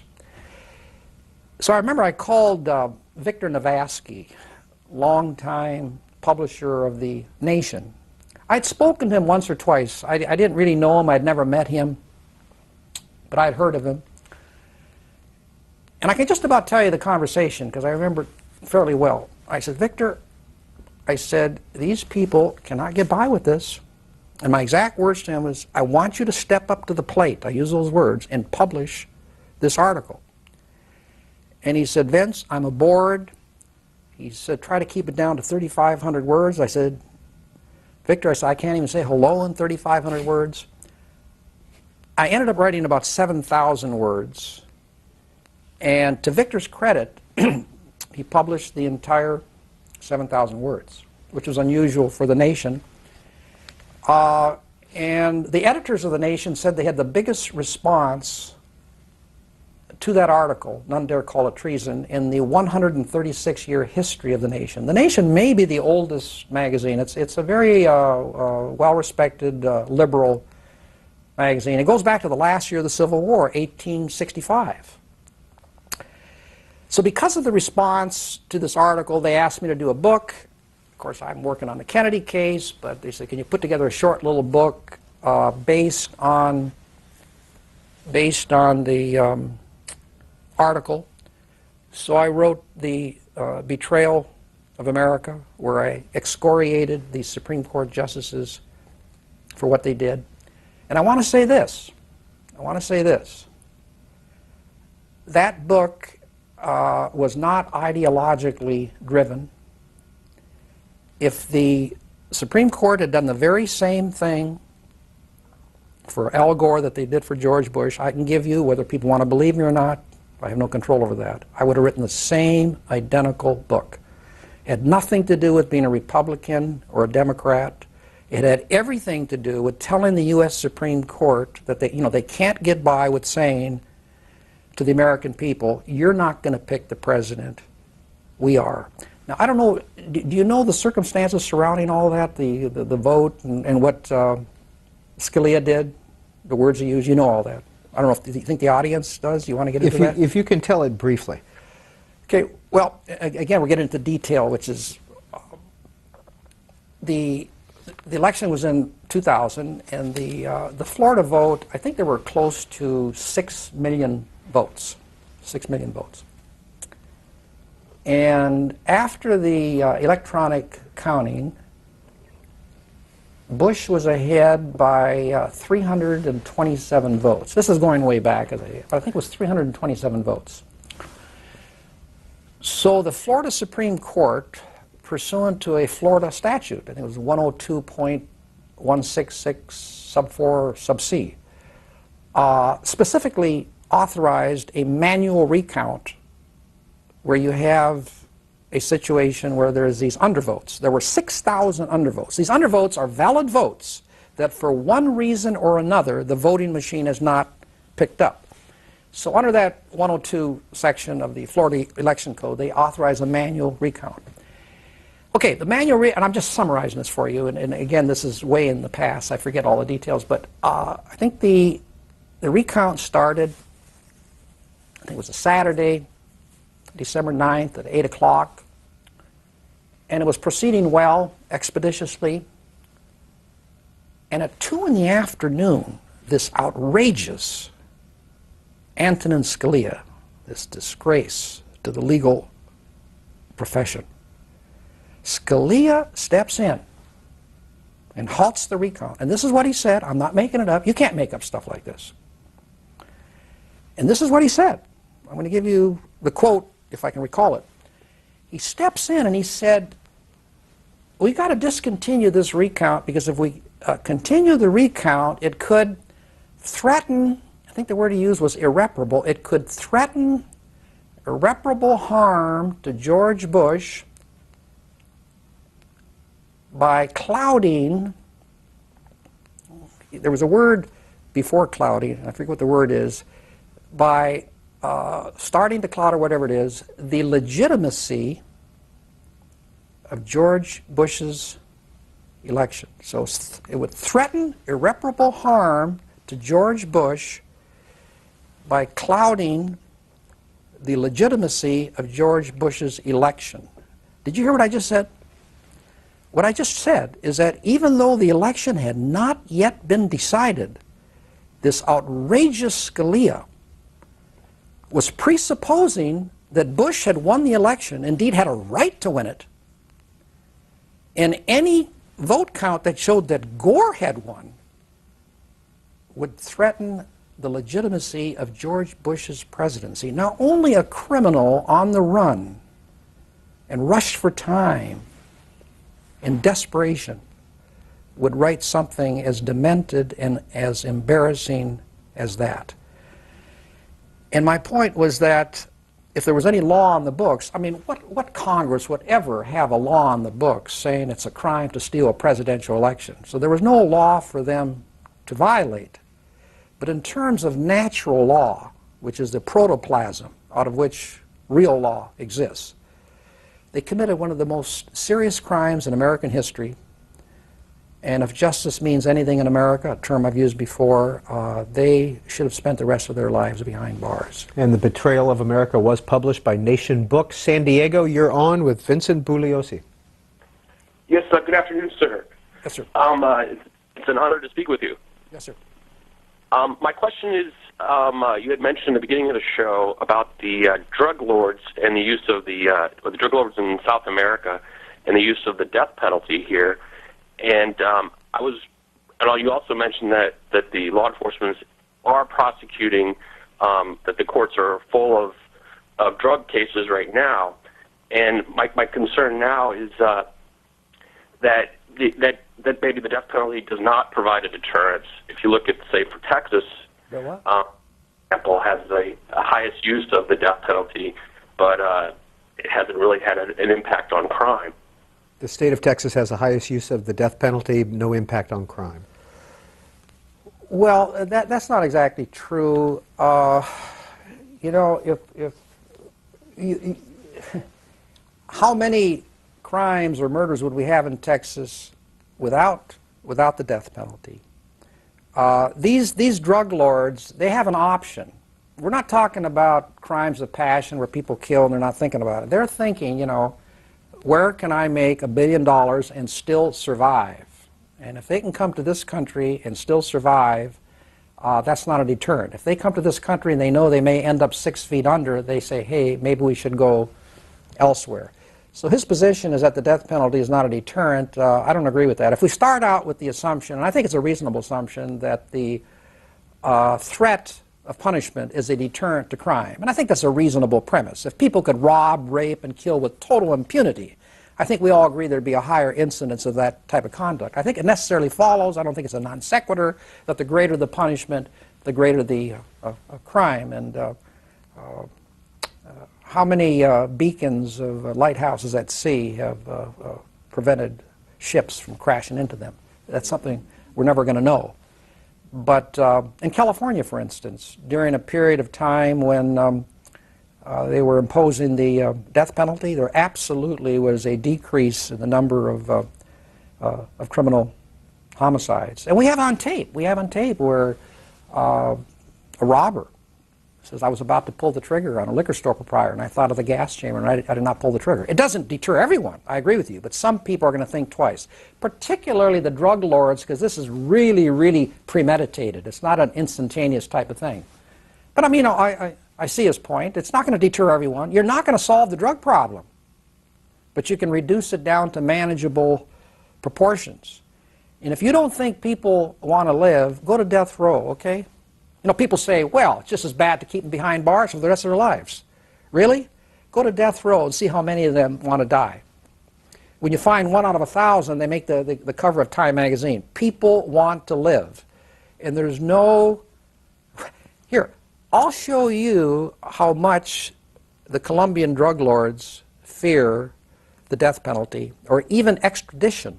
The Medellin cartel, I don't know if you're aware of this, they were killing defense ministers, judges. They went into the Colombian Supreme Court and killed 12 Supreme Court justices who were about to rule on whether there should be extradition to America. Now, if they didn't want to live, you know, why would they do that? They were killing everyone. I think the term there was plomo de plata or something like that. I forget how you pronounce it, but it was take the bullet or take the silver or the lead. And these Colombian people were good people, and the fact that they ended up in their graves meant they did not take the silver, and they were killing them down there. Killing a tremendous amount of police officers and judges, Supreme Court justices, attorney generals. Why? They didn't want to be extradited to America. You still sound like a prosecutor, but you've been a defense attorney for 30 years? No, I haven't been a defense attorney. I've been writing for 30 years. I take a case here and there. I'm still a member of the bar. But most of these people are guilty, and I don't want to defend them. I don't want to defend the very same people I used to send to death row. And again, this is not a matter of ethics. I'm not putting myself up on any pedestal. It's a matter of motivation. If you gave me a choice, if you came to me and you said, Mr. Bugliosi, we got a case here. This defendant is innocent. Big case, big murder case. We want you to defend this person, but you can't write a book on it. Or you don't defend this person, but you can write a book upon it. There would be no choice. I'd go into court. See, whether you're prosecuting a guilty person or defending an innocent person, in both situations you're fighting for justice. And when you write a book, you're not a player. You're writing about what other people are doing. I'd rather be a player. The problem is I'm no longer a prosecutor, and to be a player on the other side, I'd have to start defending these people. My image is still as a prosecutor, no question about that. I mean, wherever I go around the country, people, they think I'm still prosecutor, DA. And at one time I wanted to change my image because I was willing to defend people if they're innocent. And usually I'm the last person in the world anyone in trouble would think of going to because my image is that of being a prosecutor. But there were a couple big cases that came to me and would have changed my image. And I turned them down. One of them was this Jeffrey McDonald case. Do you know about that? He was the captain in the Marines, I think. He was charged with killing his wife and 2 children in Raleigh, North Carolina. Big book was written on it. Joe McGinnis wrote Fatal Vision, a true crime classic. And you don't know about that case? Fatal Vision, very, very fine book. And he was working in the emergency department down in Long Beach. He was a doctor. And his girlfriend, or what have you, came to my office and said he was about to be re-indicted and wanted to know if I would defend him. And I said, well, you know, I prosecute murderers. I don't defend them. And I said, but if he's innocent, you know, I'd certainly be interested. I said, but he's going to have to take a polygraph test first and pass it. And she said, well, I'm sure there won't be any problem. So she left the office.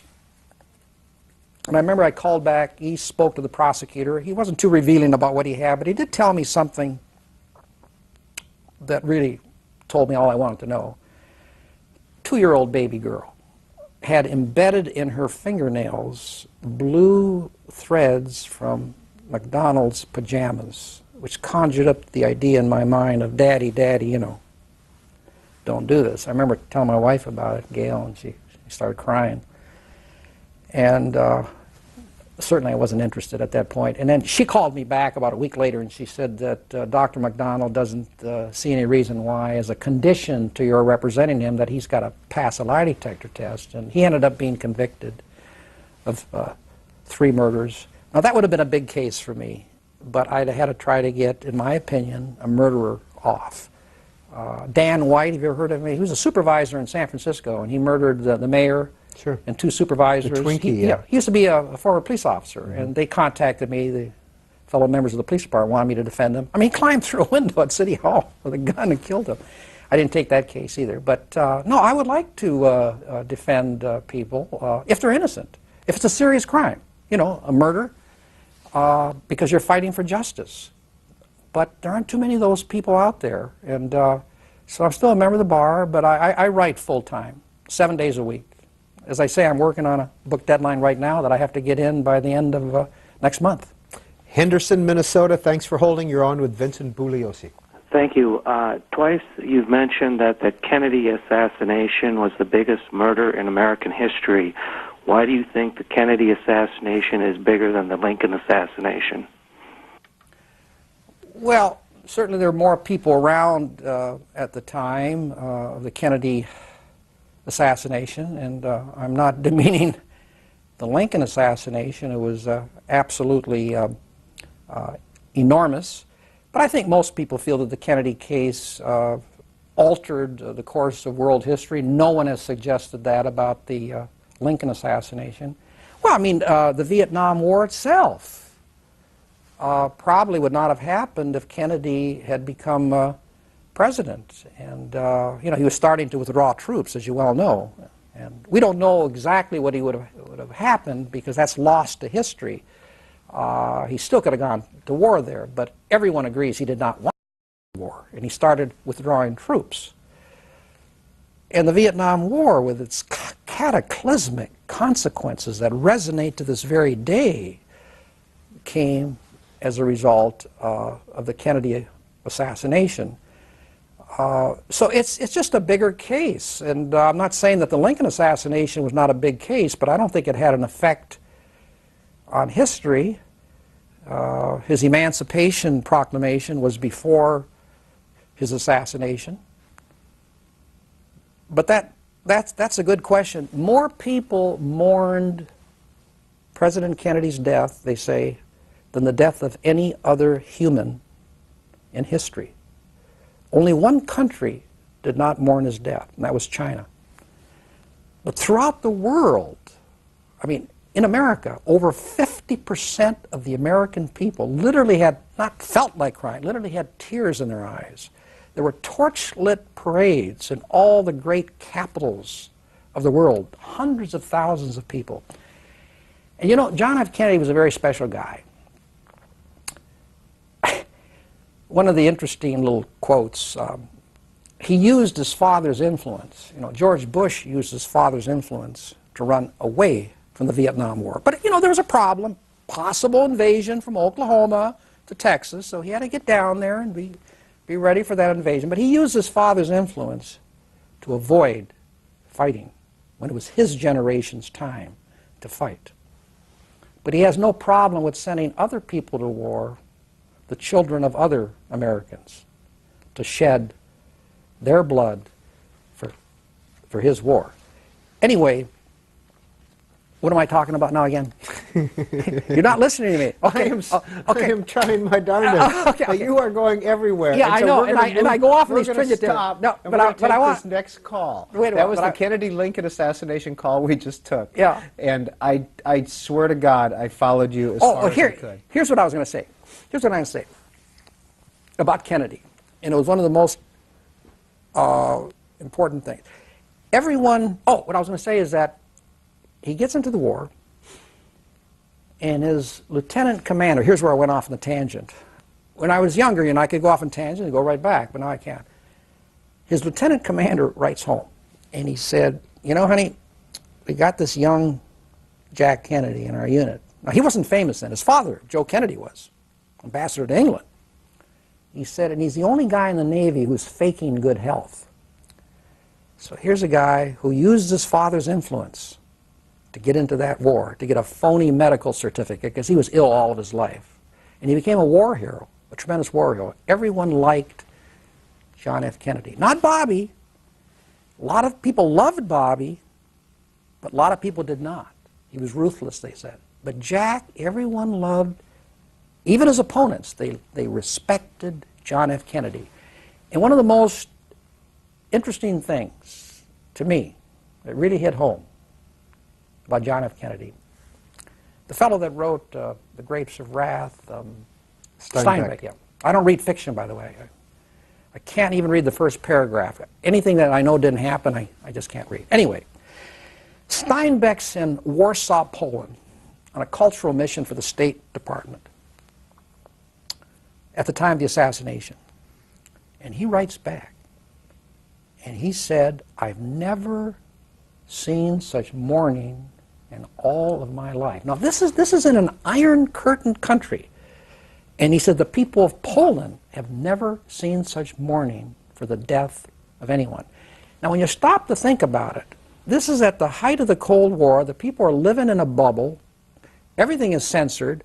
How much could they have seen Kennedy, heard his voice, or heard what he had to say? Because they only heard what the Kremlin wanted them to hear. And charisma, he had a tremendous amount of charisma. Nellie Connolly was married to Governor Connolly, a charismatic guy. But Nellie Connolly said, you know, I thought I knew what charisma was until I met John F. Kennedy. But charisma only takes you so far. It lassoes you, but there's got to be something more. And there must have been something about Kennedy's facial expression or the tone of his voice that penetrated that iron curtain and reached the hearts of the people, and they took his death harder than the death of anyone, even in Poland. Russia took his death hard throughout the entire world. So he was a very special person, John F. Kennedy. Miami, thanks for holding. You're on. Hi, thanks. An observation and a question. The observation is that when you talked about the Supreme Court and the decision that they made in the Gore case, the Constitution actually does prevent the Supreme Court from involving itself in political questions, which I think that would have qualified. But the question I have for you is, given the quality of the judiciary in the United States today, which I think you must know as well as I do, that it is declining exponentially. The level of intellectual integrity in the judicial process is being lost. If it ever existed, it certainly doesn't exist anymore. The fact that the judiciary did not scream out when the Supreme Court made a decision that was so intellectually dishonest, and more importantly, didn't point out the fact that it was an illegal decision when in fact... Paul, you still with us? Yeah, I'm still with you. All right, so go ahead and finish. I'd appreciate your comment. Well, I'm not sure what your question was. It's always been the case that you get a judicial appointment normally because you're close to the governor or the president, or you're close to someone who is close to them. So it's a political appointment. As far as the illegality of the court's ruling, it was illegal. There's no question about it. Now, let me try to summarize it for you.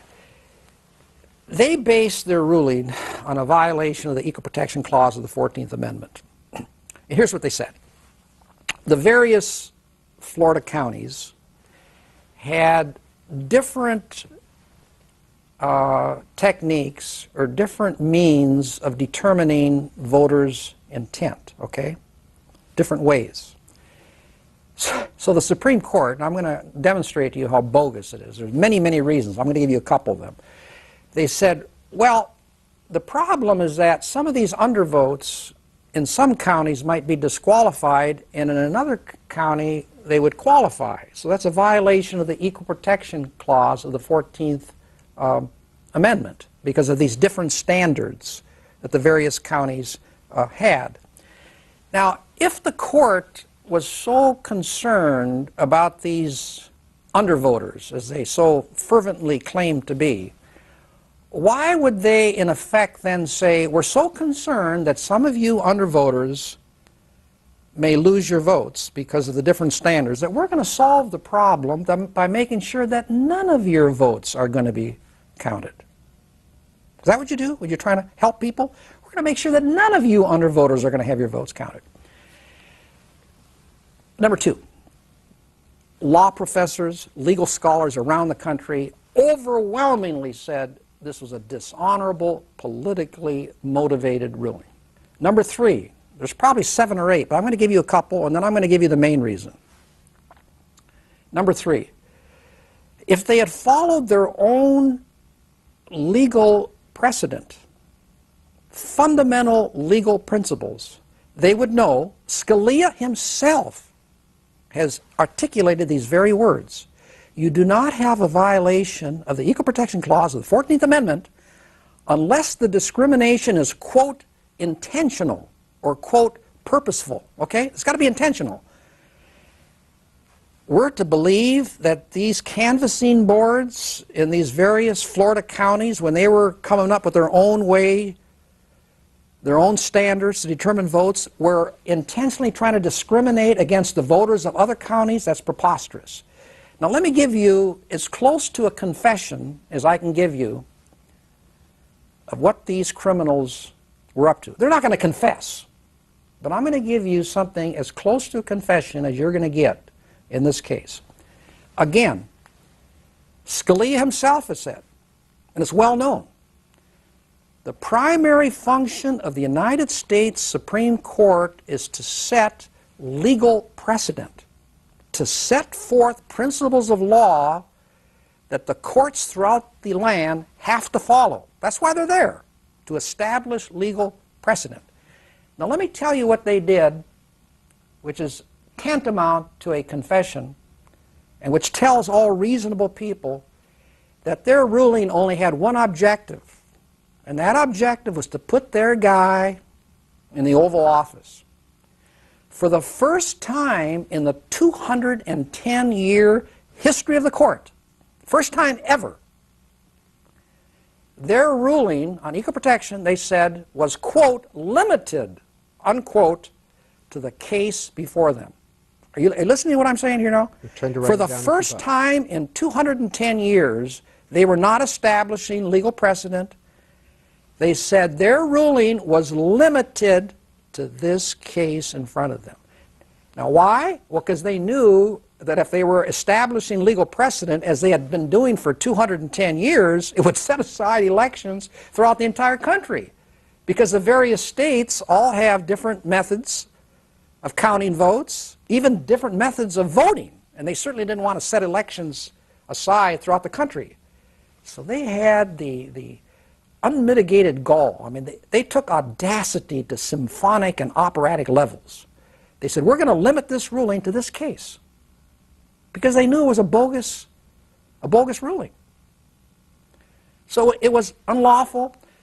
And you know the bad thing about it, what's scary about it, is they got by with it. Everyone was outraged at the time. A week later, you know, Sandra O'Connor's in Scottsdale, Arizona, shot a hole in one talking about that. They forgot about it. This monstrous, grotesque Ken Starr sets up an office in Washington, D.C. to destroy the President of the United States over consensual sexual activity. And he got by with it. That's the scary thing. He got by with it. Federally funded, 7 years, $70 million. And he got by with it. Bush has taken this nation to war against an enemy, not an enemy, against an opposition, a country that was not our enemy, against a country that was as much of a threat to the security of this country as an aunt that I have who lives up in Minnesota. And he has gotten by with it up to this point. What type of a country do we have anymore? These are three things that I've just told you that would not happen over in Europe. Not even one of them would happen. Do we have a great country anymore? I don't think so. If you want to measure greatness by power and wealth, yes, we're still number one. But when countries around the world, the citizens of other countries said the America is a great country, they weren't talking about power and wealth. They were talking about what this country stood for. And as you know now, since the 8 years of Bush, the majority of citizens around this country look down on America. And yet, to me, I still feel, I can't tell you why, that there's something special about America. Something in our roots and our genes that we can recapture the greatness that we once knew. But right now, when you can have, as I say, Ken Starr and a Supreme Court stealing an election and Bush going to war with a nation not our enemy and not a threat to the security of this country and getting by with it, under what theory? The willy-nilly theory? Do you still call this country a great country? Where were you born? Hibbing, Minnesota. Why? Why was I born there? Why was I born in Hibbing? Well, my parents were living there, you know. What did they do? They were Italian immigrants, hard-working Italian immigrants, a traditional family life. My father worked in the iron ore mines up there, eventually a grocery store. Mother worked in the kitchen, keeping an immaculate home, raising 5 children. So I grew up in Hibbing, Minnesota, a typical kid. There was no crime there. The big crime when you grew up in Hibbing is stealing apples from someone else's tree. There was a wall there. I played all the sports, but there was a wall there in the Memorial Building, and I started hitting against that wall playing tennis. And I had played all the sports, but tennis is the average American kid with average athletic ability. He can play baseball, basketball, football. He doesn't have to have any lessons or anything like that. But tennis, no. It's not a natural sport. I tried to get a point off that wall. I could never get a point off it, but I got pretty steady. And I ended up winning the Minnesota State High School Tennis Championship, and I ended up going to the University of Miami on a partial tennis scholarship. But Hibbing is an unusual little town. There have been articles written about it because it's only 16,000 people, and some pretty prominent people have come from Hibbing, and they've written articles about this. What is it about it? And it's just a coincidence. Kevin McHale, you heard that name? Yes. Yeah, Kevin McHale was named one of the top 50 basketball players of the last half century. Unfortunately for Kevin, he played in the shadow of Larry Bird, who is one of the greatest players of all time. But Kevin is from Hibbing. And Kevin told someone, he said, Vince Bugliosi only makes the utility team of the Hibbing Hall of Fame. I forget all the important people in Hibbing, but Bob Dylan is from Hibbing. I mean, I've gone to towns, driven into towns of 250,000 people, and you see a sign on the road saying the hometown of so-and-so was a member of some soap opera. 100,000, 250,000 people. Here's this little dinky town of 16,000 people. Kevin McHale's from there. Bob Dylan, and a couple other. Roger Maris, the guy that broke Babe Ruth's record, is from Hibbing, Minnesota. He grew up in Fargo, North Dakota, but he's from Hibbing. So it's a little town, and snows all the time up there. We've had 50 below zero. Great little town. And again, I might have missed this. Where did you go to law school? UCLA. All right. Well, we have about 40 minutes left with our guest, Vincent Bugliosi, and the callers who are on the line. If you can hang on, we will be right back. Here are the 2007 finalists for the National Book Award in the nonfiction category. Edwidge Danticat is nominated for Brother, I'm Dying. Ms. Danticat is a Haitian immigrant whose work stems from her past in her homeland. Her memoir shows the tragic impact increased unrest in Haiti had on her family. Christopher Hitchens has written extensively on culture and religion. He's a finalist for his recent bestseller, God is Not Great. In it, Mr. Hitchens challenges the value of Western religions and condemns them for their role in human conflicts. Unruly Americans and the Origins of the Constitution earned Professor Woody Holton the award nomination. Professor Holton argues that the Constitution was shaped greatly by the demands of ordinary citizens. He teaches at the University of Richmond. Arnold Rampersad has written several biographies of African-American icons. Ralph Ellison, a biography, is his latest, and the book for which he's nominated. New York Times reporter Tim Weiner wrote a history of the CIA titled A Legacy of Ashes. His Pulitzer Prize-winning book indicts the CIA for its failures. For more on the National Book Awards, log on to nationalbook.org. The Conservative Book Club is a membership book-buying club and has been in business for over 40 years. Here's its best-selling nonfiction book list for the week of October 28, 2007. Laura Ingraham tops the list with her new book, Power to the People. She shares how her battle with cancer renewed her commitment to conservatism. Ann Coulter's book, If Democrats Had Any Brains, They Would Be Republicans, is second. Supreme Court Justice Clarence Thomas reviews his journey from a childhood of poverty and racism to the nation's highest seat of justice in My Grandfather's Son. Conservative Comebacks to Liberal Lies is fourth. Greg Jackson presents counterpoints to liberal political arguments. In the Politically Incorrect Guide to Global Warming and Environmentalism, Christopher Horner says that liberals are using suspect environmental science as a strategy to regain political power. Former Attorney General Ed Meese presents a compilation of conservative views on the Constitution in The Heritage Guide to the Constitution. Then Robert Spencer looks at Islam's hostility toward Western culture in The Politically Incorrect Guide to Islam and the Crusades. And Mark Stein warns that the U.S. is more isolated than ever in his book, America Alone. To learn more, go to conservativebookclub.com and click on Bestsellers. Here are the top 10 best-selling nonfiction titles from the Harvard Bookstore. The independent bookseller has been a Cambridge, Massachusetts landmark since 1932. This list reflects sales for the week of October 21st. A Long Way Gone is number 1. Author Ishmael Bea remembers his childhood as a boy soldier forced into war. Jeffrey Ward writes a companion book to the Ken Burns documentary on World War II, The War, An Intimate History, 1941 to 1945. It's second.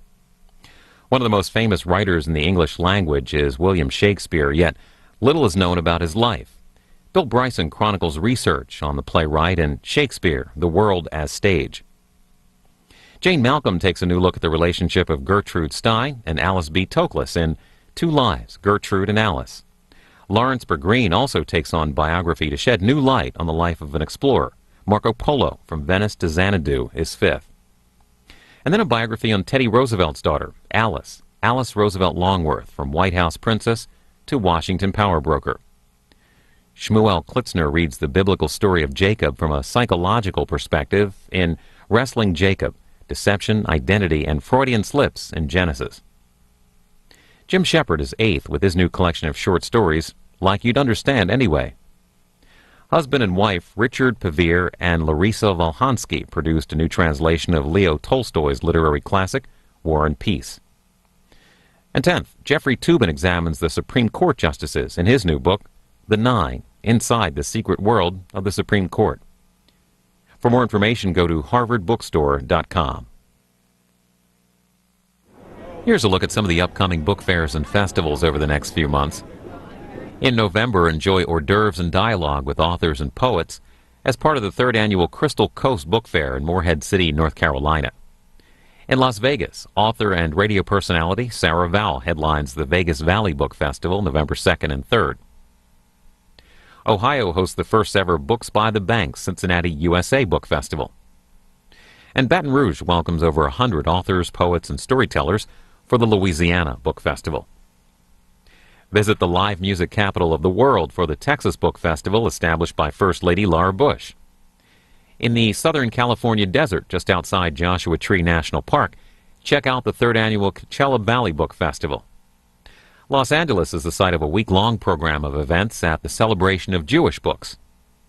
And join us in Miami as Book TV brings you live coverage of Miami Book Fair International, November 10th and 11th. Please let us know about book fairs and festivals in your area, and we'll add them to our list. Email us at booktv@cspan.org. Next week, Book TV will take you to sunny Miami for the 24th Annual Miami Book Fair. Originally called Books by the Bay, this year's fair features best-selling authors, comedians, political figures, and more. And we'll give you a chance to speak directly with Hardball host Chris Matthews, columnist Paul Krugman, political financier George Soros, Hannah Rosen, author of God's Harvard, and more. Miami Book Fair, live next Saturday and Sunday, only on Book TV.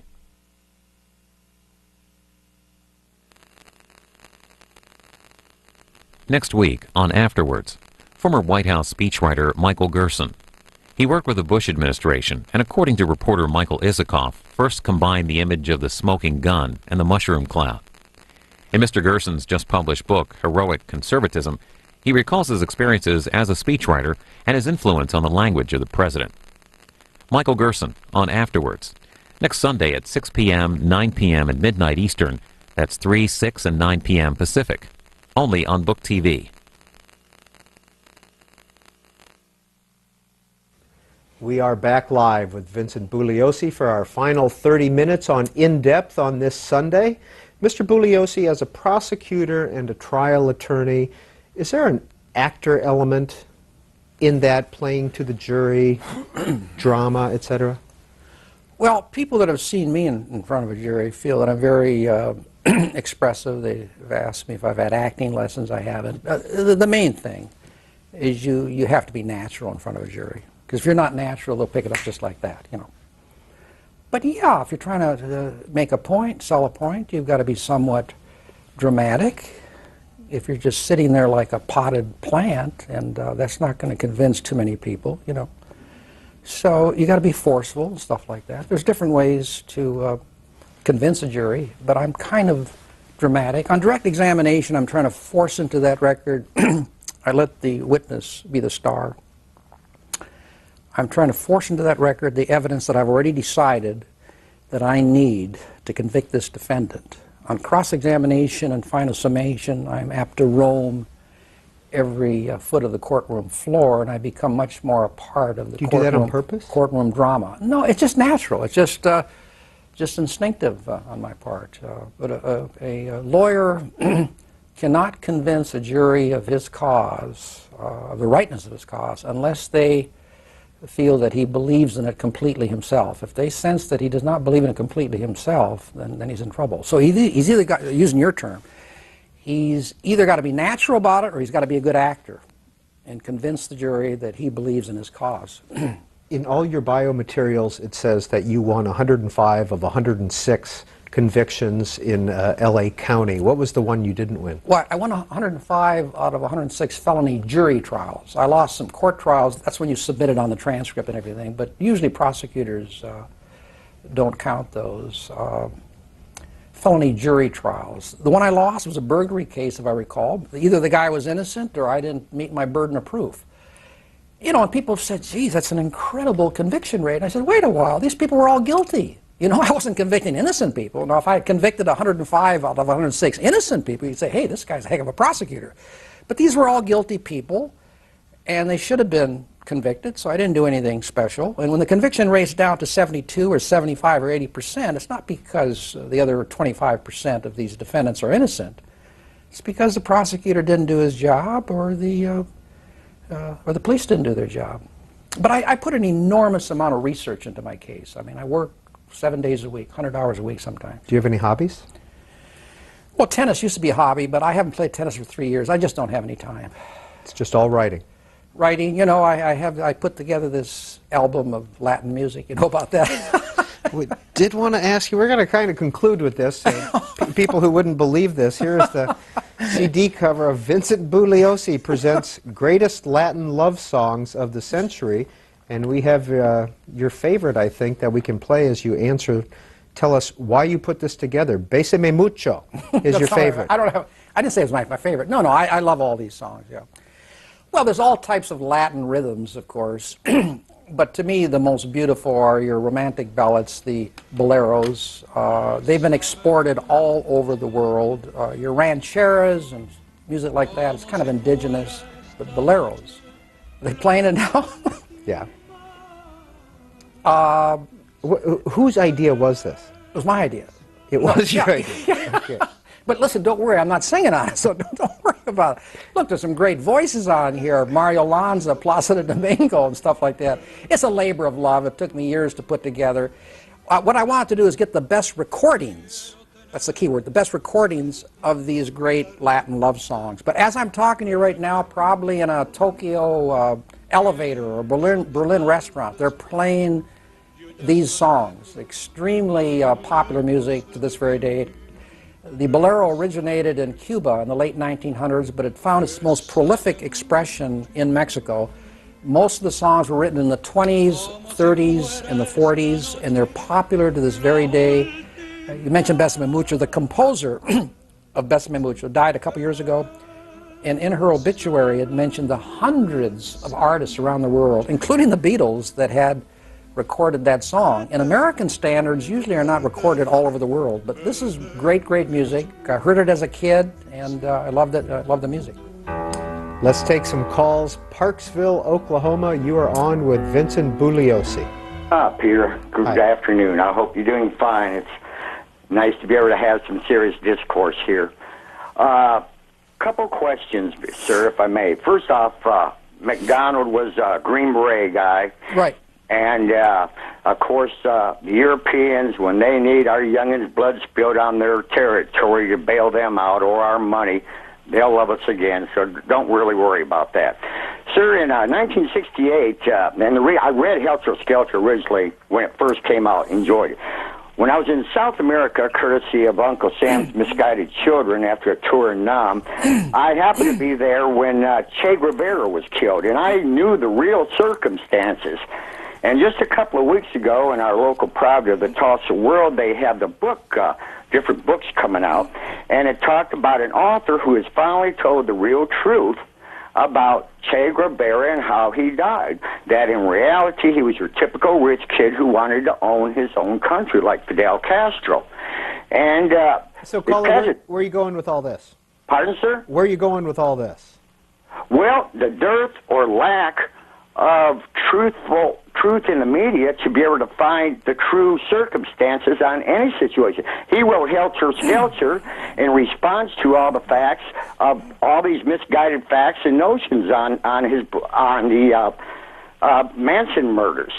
And it's, to me, I've even suggested to Brian once on the Journal that a program should be devoted to the dearth or lack of places to find out the real truth or real circumstances. Thank you. Let's leave it there. Mr. Bugliosi, have you had that experience before or since you wrote Helter Skelter, to what you say is to set the record straight? Have you again seen instances where the record has not been straight? There really hasn't been any book after Helter Skelter that's really attacked the book. It's pretty factual. He's got Che Guevara totally confused. Guevara was not trying to own a country. He picked the last person in the world to make that charge against. Guevara owned Cuba with Castro, as you well know. Even to this very day, he's the big icon back there. You go to the museums down there commemorating the Cuban Revolution. There's more on Guevara than on Castro. I haven't been to Cuba, but on billboards everywhere it's Guevara, Guevara, Guevara. And when he and Castro succeeded in the Cuban Revolution, the country was Guevara's. He could have had anything in the world that he wanted. And he took off because for Castro, Havana was the end of the road. For Guevara, it was just a laboratory, the Cuban Revolution, to try to bring justice to small people, disadvantaged people from around the world, and he died in the Bolivian jungles. The general consensus about Guevara is very, very positive. Bobby Kennedy hated Castro, loved Che Guevara. So where this guy thinks that Che Guevara was out to make money or own a country, the evidence is overwhelming, sir, that you are 100% wrong. He was trying to fight for the little guy. He was willing to give up his life. Give up his life for the little guy. Wayne, New Jersey. Yeah, I have a question about the Warren Commission. I've seen documentaries about the assassination that had seemingly credible witnesses whose testimony would have perhaps altered the opinion of the Warren Commission, but they weren't included in the report because the accusation was that the Warren Commission was told what the outcome of the report was to be, and this would have contradicted it. Well, Mr. Bugliosi, if I could make that a little broader of a question. When you talk to people, when you talk about this book, when people see you, what are the topics that they want to talk about most when it comes to reclaiming history in the Kennedy Well, it's not what this assassination? fellow claims, because what this fellow claims is that these distinguished, honorable men like Chief Justice Earl Warren got together in a back room and said, let's suppress the truth of American people, being accessories after the fact to murder, which is just preposterous on its face. There's no evidence of it. What do people want to talk to me about most? I'm sorry about my voice. It's been kind of foggy the last several months. I don't know why. Well, there's several key things that Americans want to talk about. One of them certainly is the head snap to the rear.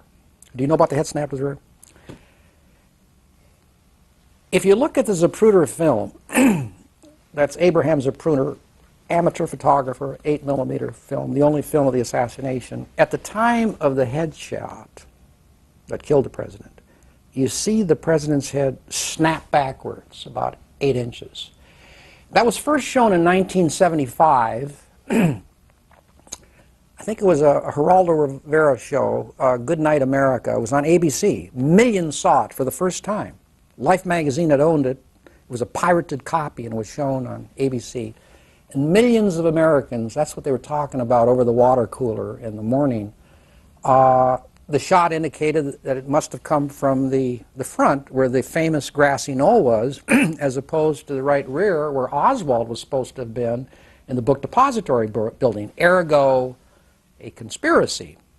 If the shot comes from the grassy knoll, it's a conspiracy because Oswald's back here. And at the trial in London, Jerry Spence, who many people feel is this generation's Clarence Darrow, he showed that segment of Zapruder film about 5 times, and I didn't object. And he said it looked like the president's head had been struck by a bat from the front, swung by Babe Ruth. And he said, Mr. Bugliosi is trying to convince you folks that what you saw with your very own eyes never happened.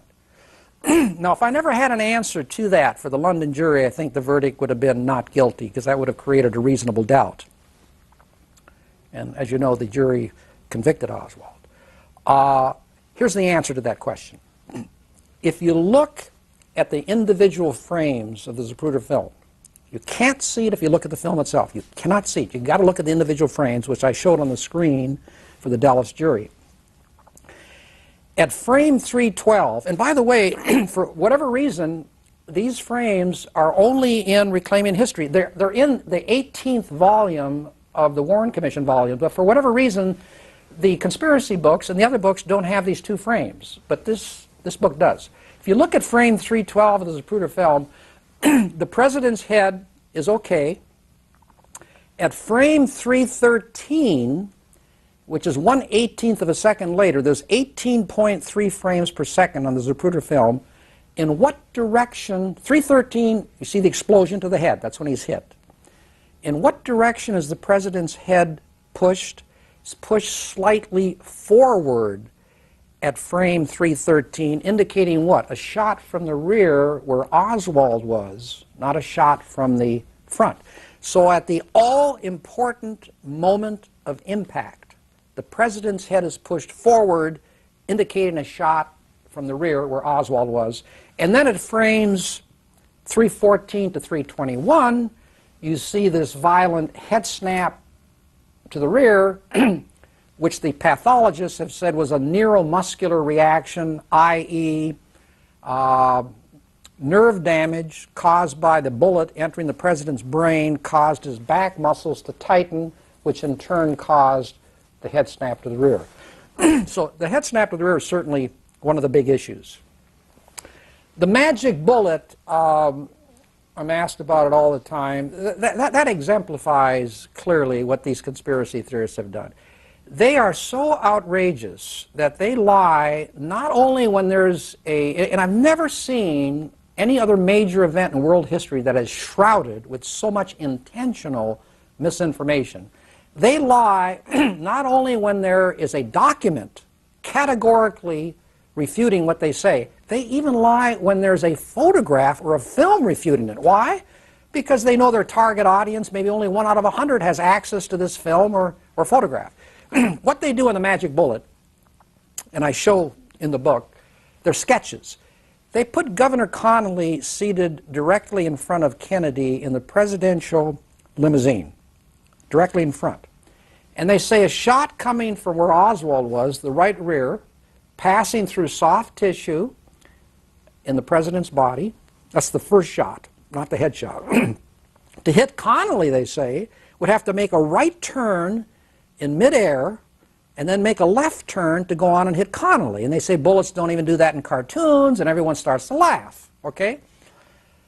In London, Spence asked his pathologist, Dr. Cyril Wecht, he was a coroner of Allegheny County at the time, he said, Mr. Wecht, why don't you categorize this bullet for the jury? He says, well, Mr. Spence, it was a magic bullet. Bullets don't make right and left turns in midair.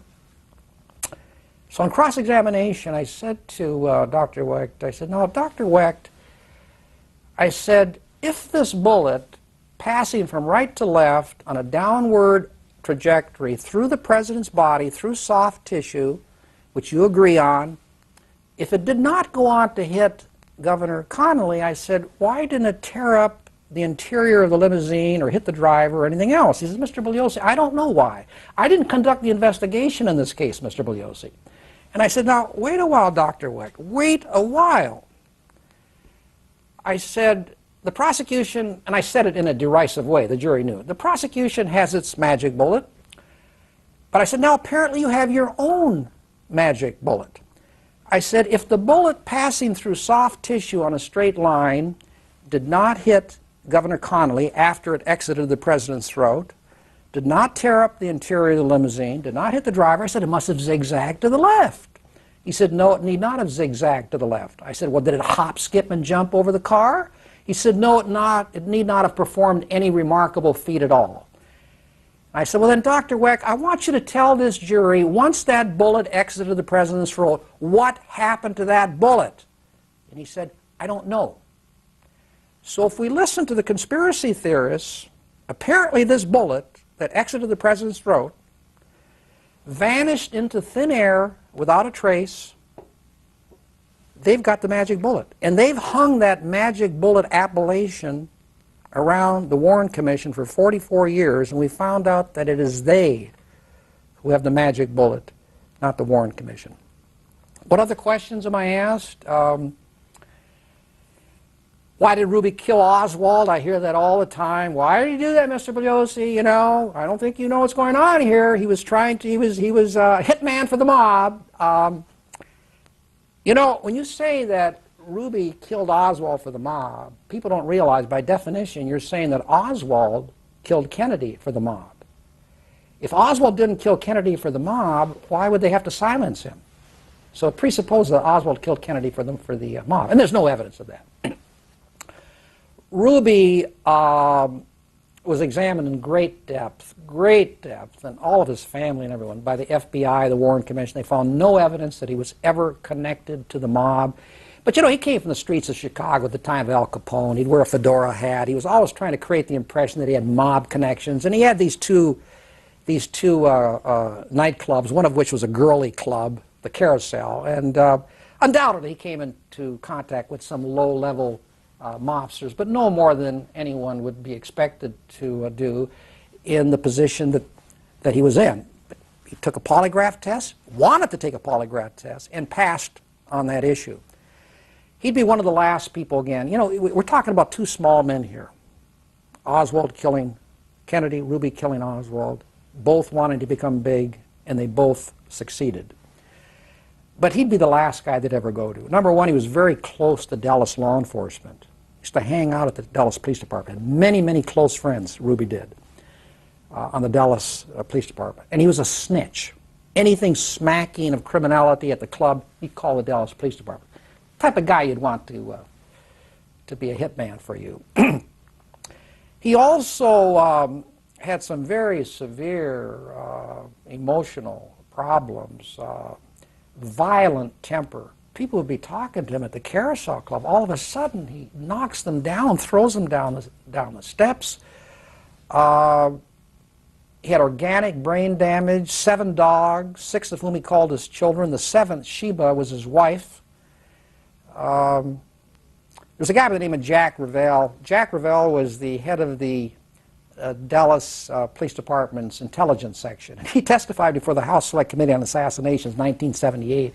He said, let me tell you something. I know Jack Ruby. Jack Ruby was a buffoon. And I say this to this committee. He says, if Jack Ruby was a member of organized crime, then the personnel director of organized crime should be replaced. Isn't it funny that everyone that knew Jack Ruby, they laugh at the suggestion that he was a big-time mobster. But some, talking about a computer, some young kid in Dubuque, Iowa is on his computer and he's looking at these documents and he's convinced that Ruby was this big-time mobster, member of the mob. Why did Ruby kill Oswald? I think we know why. Ruby loved President Kennedy, idolized him, thought he was the greatest man who ever lived, and took the president's death very hard. His sister Eva used to live in L.A. She's passed on. I used to talk to Eva from time to time. And she said, you know, when my brother Jack, at the time of the assassination, when President Kennedy died, she said, my brother Jack cried harder than when Ma and Pa died. And he had all this animus for Kennedy, for Oswald, as many, many people did. And he said, when they subdued him after the shot, he said, well, someone had to kill that son of a blank. He said, and you guys couldn't do it. So I think there was a lot of hatred involved there. Also, something I didn't know until I got into the case, Jack thought he was going to become a hero. Just about everyone that knew Jack said, yeah, he always wanted to become a hero, you know, and he thought he was going to become a hero because he's killing the guy who killed the president. The prosecutor of Ruby, you know, he was prosecuted and sentenced to death. Bill Alexander, I've gotten to know Bill fairly well. He says, yeah, Jack thought he was going to become a hero. Several members of the jury that convicted him said he thought he was going to become a hero. And we know that from his jail cell, he was sending out messages. He wanted an agent. He thought there was going to be a big book, a big movie. His lawyer, first lawyer, said, yeah, Jack thought he was going to get a slap on the wrist, and in due time he'd be back at the carousel shaking the hands of people from around the world who wanted to shake the hand of the guy who killed the man who killed the president. He was going to be greeting them at the carousel.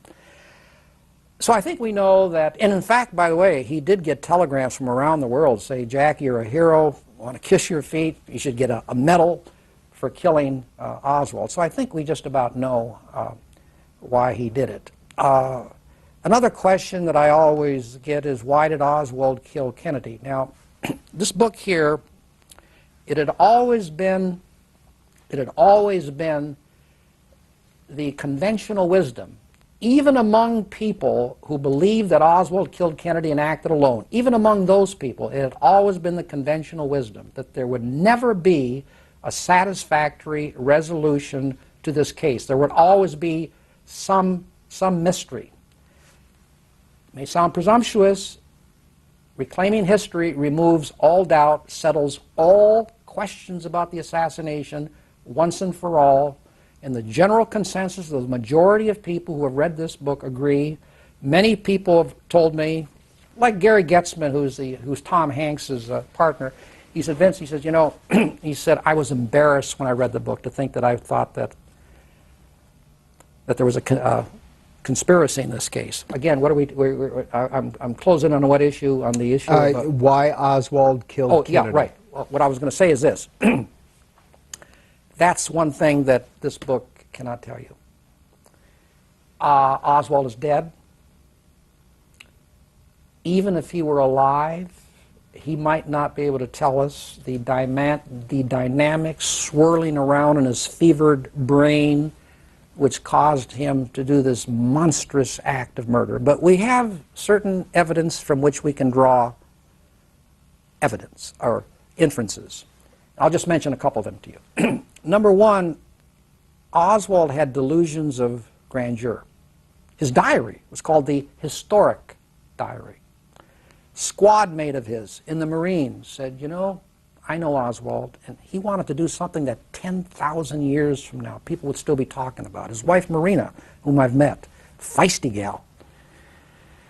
Anyway, she said that he compared himself with the great figures of history.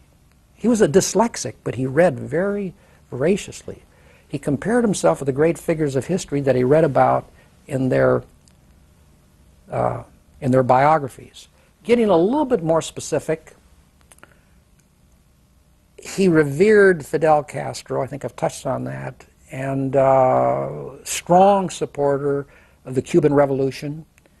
He was against Kennedy's, obviously, his support of the Bay of Pigs invasion. And I agree with the Warren Commission and the House Select Committee that by killing Kennedy, he was killing an opponent of Castro and therefore furthering the Cuban Revolution. But there was something else that I came upon which is tied in to the Manson case to a certain degree, and I offered to the jury in London, put it on their plate for their consideration, because we don't know why. And by the way, a prosecutor never has to prove why someone killed someone. I mean, I put people on death row without knowing why they did it. All I knew is that they killed the victim and they had no legal justification for doing it. The jury would like to know why, but you don't have to prove motive. Manson never knew the identity of the people whom he was having his minions kill. But he knew they were white, they were members of the establishment. He had an enormous hostility toward the establishment. So these people were representatives of the establishment, and he had this tremendous hostility for them. So it was a representative type killing. He didn't know the identity, but they were representatives of an establishment that he hated. Oswald did not hate President Kennedy. There were certain things he had done he didn't like, Bay of Pigs, but he liked his proposed civil rights legislation. And Spence argued that in London. Why would he kill Kennedy when there's no evidence that he really hated Kennedy? Why put on some evidence that he wasn't happy with President Kennedy? But he did not hate him, and Marina said that he kind of liked President. So why in the world would he kill Kennedy? And my background in the Manson case probably was responsible for something that leapt, is that the way you pronounce the word, leapt, L-E-P-T, leapt off the page to me, perhaps more than the average person. I was reading his diary, Oswald's diary, in preparation for the London trial. And he's talking about living under communism and capitalism.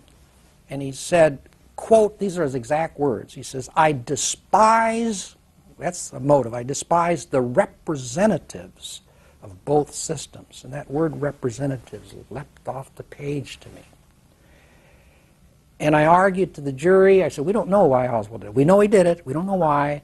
But I said he may have used or may have viewed President Kennedy as the quintessential representative of a society for which he held a grinding contempt. And when he was aiming at the President of the United States and shooting the President of the United States, he was aiming and shooting the United States of America. You mentioned Charles Manson.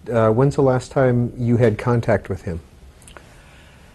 He's written me a total of 4 letters years ago. One of them, I chuckled a little bit because he seemed to be angry that I had not responded to his first letter. I don't know if he thought we were going to become pen pals or whatever it was, but I just turned them over to the Department of Corrections.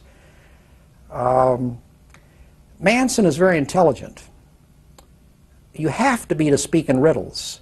People hear him say things, and what's he saying? And then you type it up, and there's some underlying message.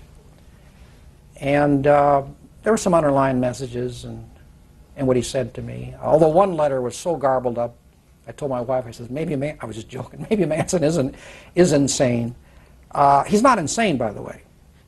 Well, he's insane the way Hitler was insane. Let's not confuse having warped moral values with insanity. He knew exactly what he was doing. A very evil person, a very sophisticated, evil con man, a cold-blooded killer who cleverly masqueraded behind the common image of being a hippie, but very intelligent, and anyone who knows Manson will tell you he's very, very intelligent. Charismatic personality. Not in our world. We'd ignore him, but he didn't move in our world. He moved in the offbeat, dropout world of the hippie. And in that world, the evidence is very clear. Wherever he went, kids just seemed to gravitate around him. And he didn't have to get up in an orange crate and start screaming to get attention. They just seemed to follow him. But he's a complex individual. By his own admission, he said, I'm a man of 1,000 faces. Very bright, like I said, pseudo-philosopher, a frustrated singer-guitarist, a megalomaniac. Someone who knew Manson a lot better than I did because he lived with him, little Paul Watkins. Paul's dead now. He said, Vince, he says, death is Charlie's trip. And he had a passion for death, blood, and murder. I don't know if you know, but there was their plan to start traveling throughout the country, ripping off families in small American towns. And they also had plans to murder Frank Sinatra, Liz Taylor, Richard Burton, Steve McQueen, Tom Jones. So their lifestyle, their religion was murder. They enjoyed killing. And I just felt that if this guy wasn't taken off the street, he was going to continue to kill.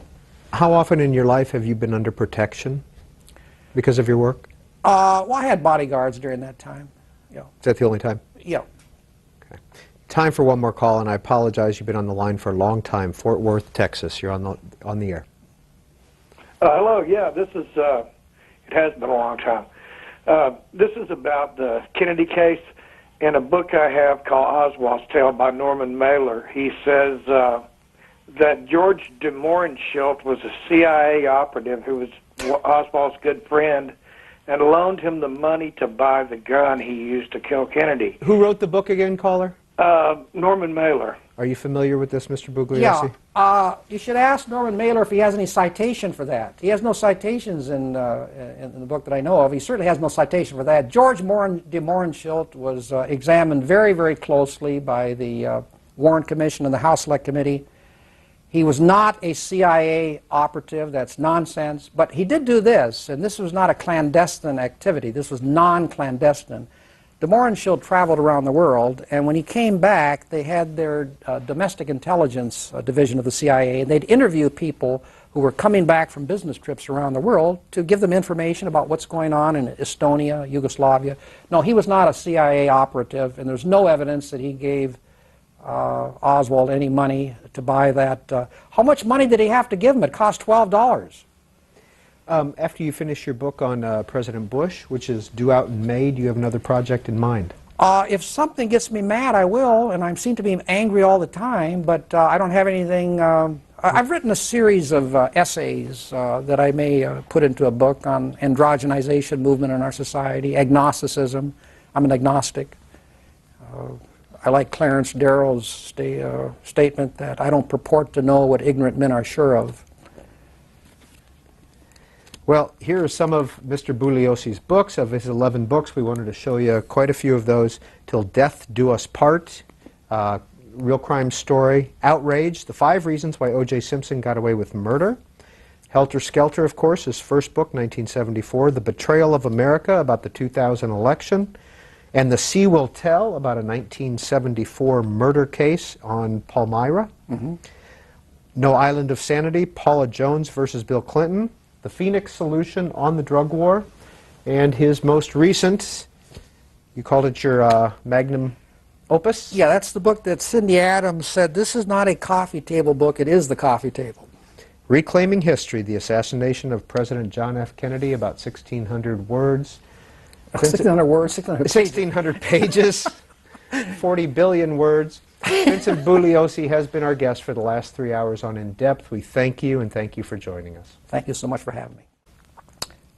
And it's still a very, very serious problem. I think it's the nation's most serious internal problem. But the media, for whatever reason, lost interest in it, and now it doesn't show up high on the polls. So why did I write the book? Well, I was obviously upset about the drug problem in America, because it was extremely serious at that time. And just looking back, as you're asking me, to go back to 1989, I think the book was based on a couple premises in realities. Number one, if we're serious about solving this drug problem, and I don't believe that we are. I don't believe that we are. I mean, certainly presidential administrations would love to solve the problem, but they're not willing to cross the street in the rain without an umbrella to do so. But we're really not serious about it. And we use the war metaphor, a drug war. It bears no relation to a real war. This nation shows what it does when it's serious about something. The first President Bush, Persian Gulf War, within a matter of a couple months, he mobilized an incredible military force of 500,000 men and women, persuaded 27 nations to join in the anti-Iraqi coalition. And it was all over oil. We didn't want the price of gas to go up in America. If they grew avocados in Kuwait, there wouldn't have been any war. That's what we do when we're serious about the problem. That was in 1991. And to contrast that, in 1992, the very next year, same president, he's at a summit, drug summit, San Antonio, Texas, with the 3 presidents of the Andean nations, Bolivia, Peru, Colombia. And he asked them, not demands, mind you, he asked them if they will cut down on their production of cocaine 50% in the following 10 years. Now, the previous year, could you imagine that president asking Saddam Hussein if he would remove 50% of his troops from Kuwait within a 10-year period? So we're not serious about the drug problem. And my point is that either we're serious or we're not serious. If we're serious, then since the problem is extremely severe, no question about that, then equally severe methods, revolutionary methods, have to be employed to solve the problem. And I think that was one premise of the book that you're talking about. Another premise is I do not accept the proposition that a handful of drug lords in Colombia, which was the biggest source at the time, and it still is, but Mexico now is very big, as you well know. I can't believe that a handful of drug lords in these two countries can cause a tremendous amount of damage to the health and welfare of this country. And this nation, supposedly the most, well, it is the most powerful nation on earth, can't do anything about it. We don't have the physical means to do anything about it. I don't believe that. Probably the main reason for that book that you're talking about is why do we continue to use these old, tired methods of solving the drug problem? I'm talking about law enforcement, eradication, interdiction, when we know they don't work. I mean, if we don't know after close to 100 years, we're never going to learn. When you do something over and over and over again and you get the same result, what type of thinking would cause people to think that if we continue to use this failed system, somehow it's going to suddenly start working? You know, if it rains long and hard enough, maybe the rain will stop being wet. Law enforcement, former, and again I'm going back as you're asking about cases a long time ago, but former U.S. Attorney General Richard Thornburg, I think he capsulized the general consensus in law enforcement. He said, if you want to solve the drug problem, just leave it to law enforcement. You can't arrest your way out of this problem. Eradication, impossible. You spray the crop or you cut the coca crop, and then it turns up somewhere else. In fact, the very place where you've sprayed it or cut it, once you leave, they replant it again. Interdiction, absolutely impossible. You can analogize it to grabbing a balloon and it bulges out somewhere else. Look, to put it into a realistic perspective, we couldn't even interdict the Ho Chi Minh Trail. That's a trail, as you know, from North Vietnam, communist North Vietnam, into South Vietnam for supplies. Couldn't interdict it. It's about 50, 60 feet wide. Now, if we can't interdict that, how in the world can we interdict the flow of drugs into this country over a southern border alone? I'm not talking about the east and west of the Canadian border, of close to 4,000 miles. And unlike the Ho Chi Minh Trail, we're not just talking about the ground, we're talking about the air above it. So I wrote the book, came up with some revolutionary solutions. Obviously, it was never intended to sell well. It was a white paper, as you will, a roadmap, if the federal government was serious about solving the drug problem. And I testified in front of Congress, but they didn't pay any attention to it. One thing I said is that we have to make these drug lords realize that if they continue their trade, they're going to pay with their life. There's a high probability, not a possibility, a high probability they're going to pay with their lives. As you know, they don't have that fear. Are you aware of that? They have no fear at all of that? Were you aware of that? Okay. Well, Colombia doesn't have the death penalty, okay? And when we extradite these drug lords to this country, where we do have the death penalty, as of 1994, in 1991, my first book, I recommended the death penalty for these people. In 1994, we have it.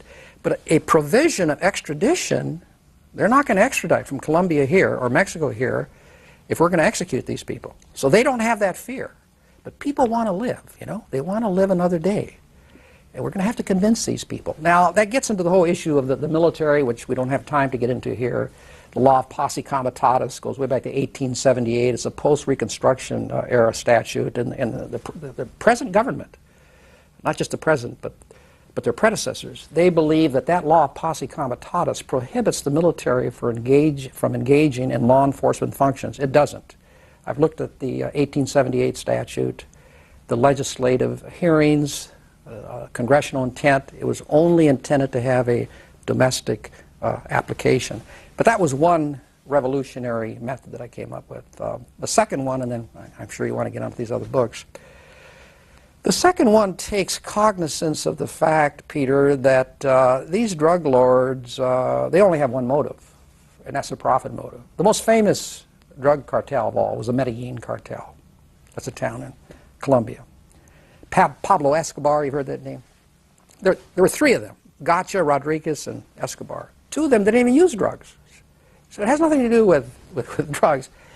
They're in it to make the money. And in those days, not now, but in those days when drugs was big and the media was covering, and it's still big, but the media's not covering it, you'd see these, on the evening news, you'd see these press conferences. Always a record seizure. I don't know how it was, but it was always a record seizure. And you'd see local and state law enforcement, a couple of DEA officers, be standing behind a table. Kind of an inscrutable look on their face. I was never able to figure out what that look was. Were they shocked that they had found all these drugs? Were they happy about it? I couldn't tell. It was inscrutable, but they were standing behind there. And on the table, you see these huge stacks of currency. That's drug money that was scheduled to go back to Colombia, Gacha, Rodriguez, and Escobar, because they were responsible for 90% of the drugs coming into this country, and all these bundles of cocaine. And it entered my mind, because, see, the main way that these drug lords get their money out of this country, believe it or not, are in its bulk currency form. Another way is by wire transfers, which becomes very, very complex, and we're not going to get into that here. But they literally transfer this money out of the country. So the thought entered my mind, I don't know why it did, I was just looking at all this drug currency, I said, what if that drug currency never had any value once it left the geographical perimeters of this country? And that led to my proposal for a dual currency, a currency that's only exchangeable for goods in this country, and then a foreign currency for Americans traveling to other countries, tourists, and they want American dollars. So all that drug money, once it left this country, wouldn't have any value. Now, again, I remind you, you may say, well, that's kind of draconian, but either we're serious about solving this drug problem or we're not. And none of my methods had been adopted, and I realized, I was on the, what show was it, Good Morning America, and they said, Mr. Bugliosi, what do you think the likelihood is that they're going to follow this? And I said, probably 1 out of 100. And, well, why are you doing it then? And I said, well, the problem is sufficiently severe to warrant the effort. But they're not going to do that. But I'll tell you this, if they started throwing presidents out of office, the electorate, for not solving these problems, you'd see very quickly all types of solutions to the drug problem. Welcome to In Depth. This is Book TV's 3-hour program with one author taking calls. It's live. It's every first Sunday of the month. This Sunday we have Vincent Bugliosi, author of 11 books, as our guest. This is his most recent book, Reclaiming History, The Assassination of President John Kennedy. About 1,500 pages. We'll talk about this. This was his first book, Helter Skelter, The True Story of the Manson Murders. This was published in 1974. Want to put the numbers up on the screen so that you can participate if you'd like the chance to talk with Mr. Bugliosi. 202 is the area code for all of our numbers. 737-0001 for Democrats, 737-0002 for Republicans, and booktv@cspan.org is our email address in case you want to send it an email, and we've already received some of those. Mr. Bugliosi, you were a prosecutor for several years in Los Angeles, and that's how this book came about. Right. Did you consider yourself a writer before Helter Skelter? No, and I was very fortunate to have a great co-author, Kurt Gentry, a professional writer, and he's a great historian also, and I co-authored the book with him. The reason for that book is that during the trial there were all types of books coming out on the case. You know, and I'd glance and pick them up and I'd say, hey, where did they get this? It never happened. And I felt that the case was of sufficient importance. It was the biggest murder case that they had had up in L.A. Up to that time. The Simpson case has overshadowed that. But it was the biggest case up to that time. And there were certain sociological implications. So I said someone should do a book that people at a later time could look back and say, this is the book on the case, this is what happened. So it ended up Helter Skelter. The first publisher, by the way, wanted it out in 1 year. think it was G.P. Putnam, and Mr. Gentry and I, we couldn't do it. They canceled us, and we went over to W.W. Norton and Bantam and the paperback, and as you know, it ended up selling well. And how many copies have sold of this book? Well, it's the biggest selling true crime book in publishing history. It's up around 7 million. I'm not rich, by the way. People think I am. They've heard the name. But it's sold around 7 million copies. In Cold Blood had been 4 million for years, but then it came out again with 2 movies, and I think it's up around 5 million now. But they felt that after a year, people would not be interested in the case. But even to this very day, people were interested in the Manson case. How is it that you happen to be the prosecutor for this case? Well, you know, you're asking me a question that if I tell you the truth, it sounds like I'm boasting. But obviously, if you're the DA, it's a political office. And you got to win the big cases. So they don't just dip into a hat and pull out a name. You want me to be candid with you? Okay, well, I had, up to that point, I had gotten up to be probably the #1 trial lawyer in the office. There had been a DA series called The DA. Robert Conrad portrayed himself after me, even prior to this case. The DA, his son, went to Harvard Law School. When he was home for the summer, he had him tag around. So I guess the DA felt confidence in me that I could handle a case of this magnitude and complexity. I had one real co-author in the case, not co-author, co-prosecutor, Aaron Stovitz. And Aaron had been in the office for 20 years. Aaron, unfortunately, was taken off the case. He shouldn't have been, but he was for violating the so-called gag order. I don't think he did. And from that point on, basically, I was by myself on it. But I was selected to try the case because the DA had confidence in me, and I was honored that he did. Where is Charles Manson today? Where is he today? Where is he today? It's a state prison called Corcoran in central California, about 60 miles south of Fresno. People forget that he was sentenced to death. I asked for the death penalty in this case. I told the jury that if this is not a proper case for the imposition of the death penalty, no case ever would be. In fact, I challenged the jury. I said, if you're not willing to come back with a verdict of death in this case, then let's abolish the death penalty in the state of California. I mean, how many people do you have to kill to get the death penalty? And they did return a verdict of death against all defendants. But then, well, the murders were in '69. The trial was in 1771. It was a 9-month trial.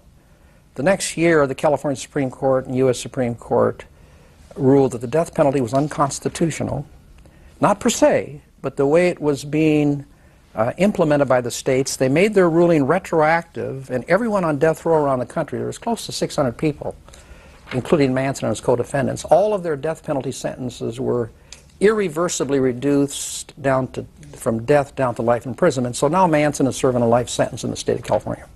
What about the 3 women? Leslie Van Houten, Patricia Krenwinkel, and Susan Atkins, are they still all alive and in prison? Yeah, they're all alive and in prison, yeah. Yearly they ask for parole, correct? Right, right. What are your thoughts?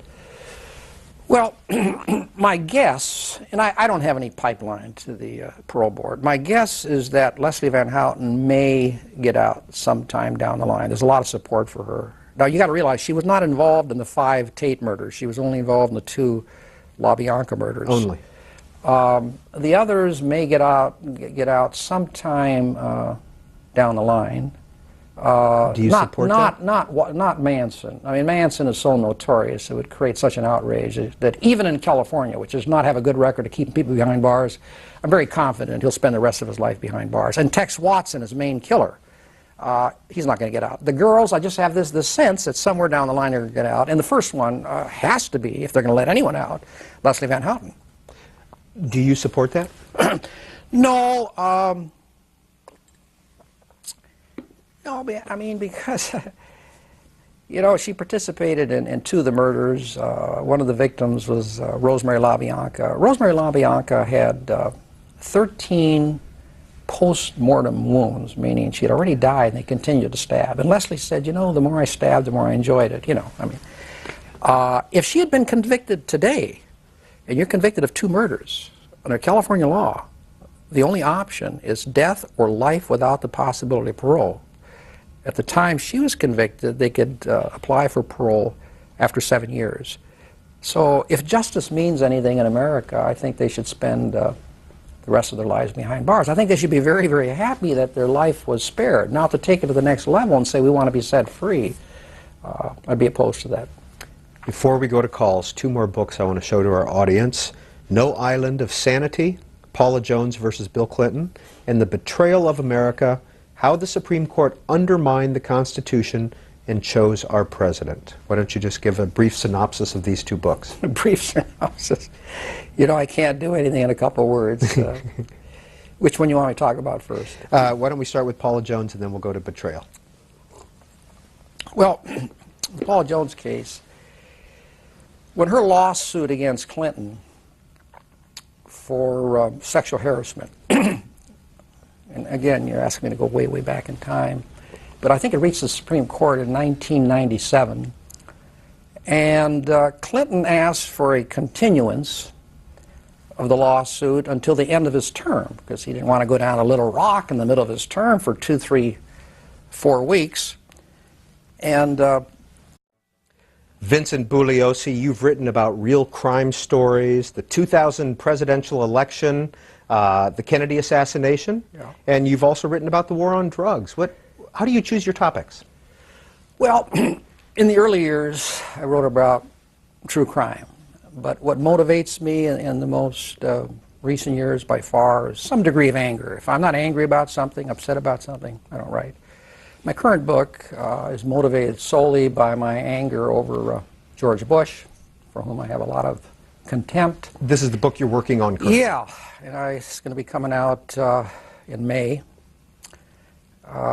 Here's a guy who is responsible for over 100,000 people in their graves, including 4,000 American soldiers in their cold graves. And I think he took the nation to war under false pretenses. And the evidence is overwhelming, Peter, that through it all, during this hell on earth that he's created in Iraq, he's enjoyed himself. Had a lot of fun, smiled, had his blueberry pie and hot dogs. And so I'm going to be writing a book on him. It's going to be the hardest hitting book yet against Bush for taking this nation to war under false pretenses. So if I'm not upset about something, I don't write. I don't view myself as a professional writer. My wife gets mad at me when I say that because I do write full time. But my conception of myself is that I'm a trial lawyer who happens to be writing as opposed to a writer who happens to be a trial lawyer. But I do have my voice. I mean, I write in a certain style, and I write full time, 7 days a week. Mr. Bugliosi, most of your books, all of your books, in fact, have a legal angle to them. Will your new book on George W. Bush have a legal angle? Definitely. How so?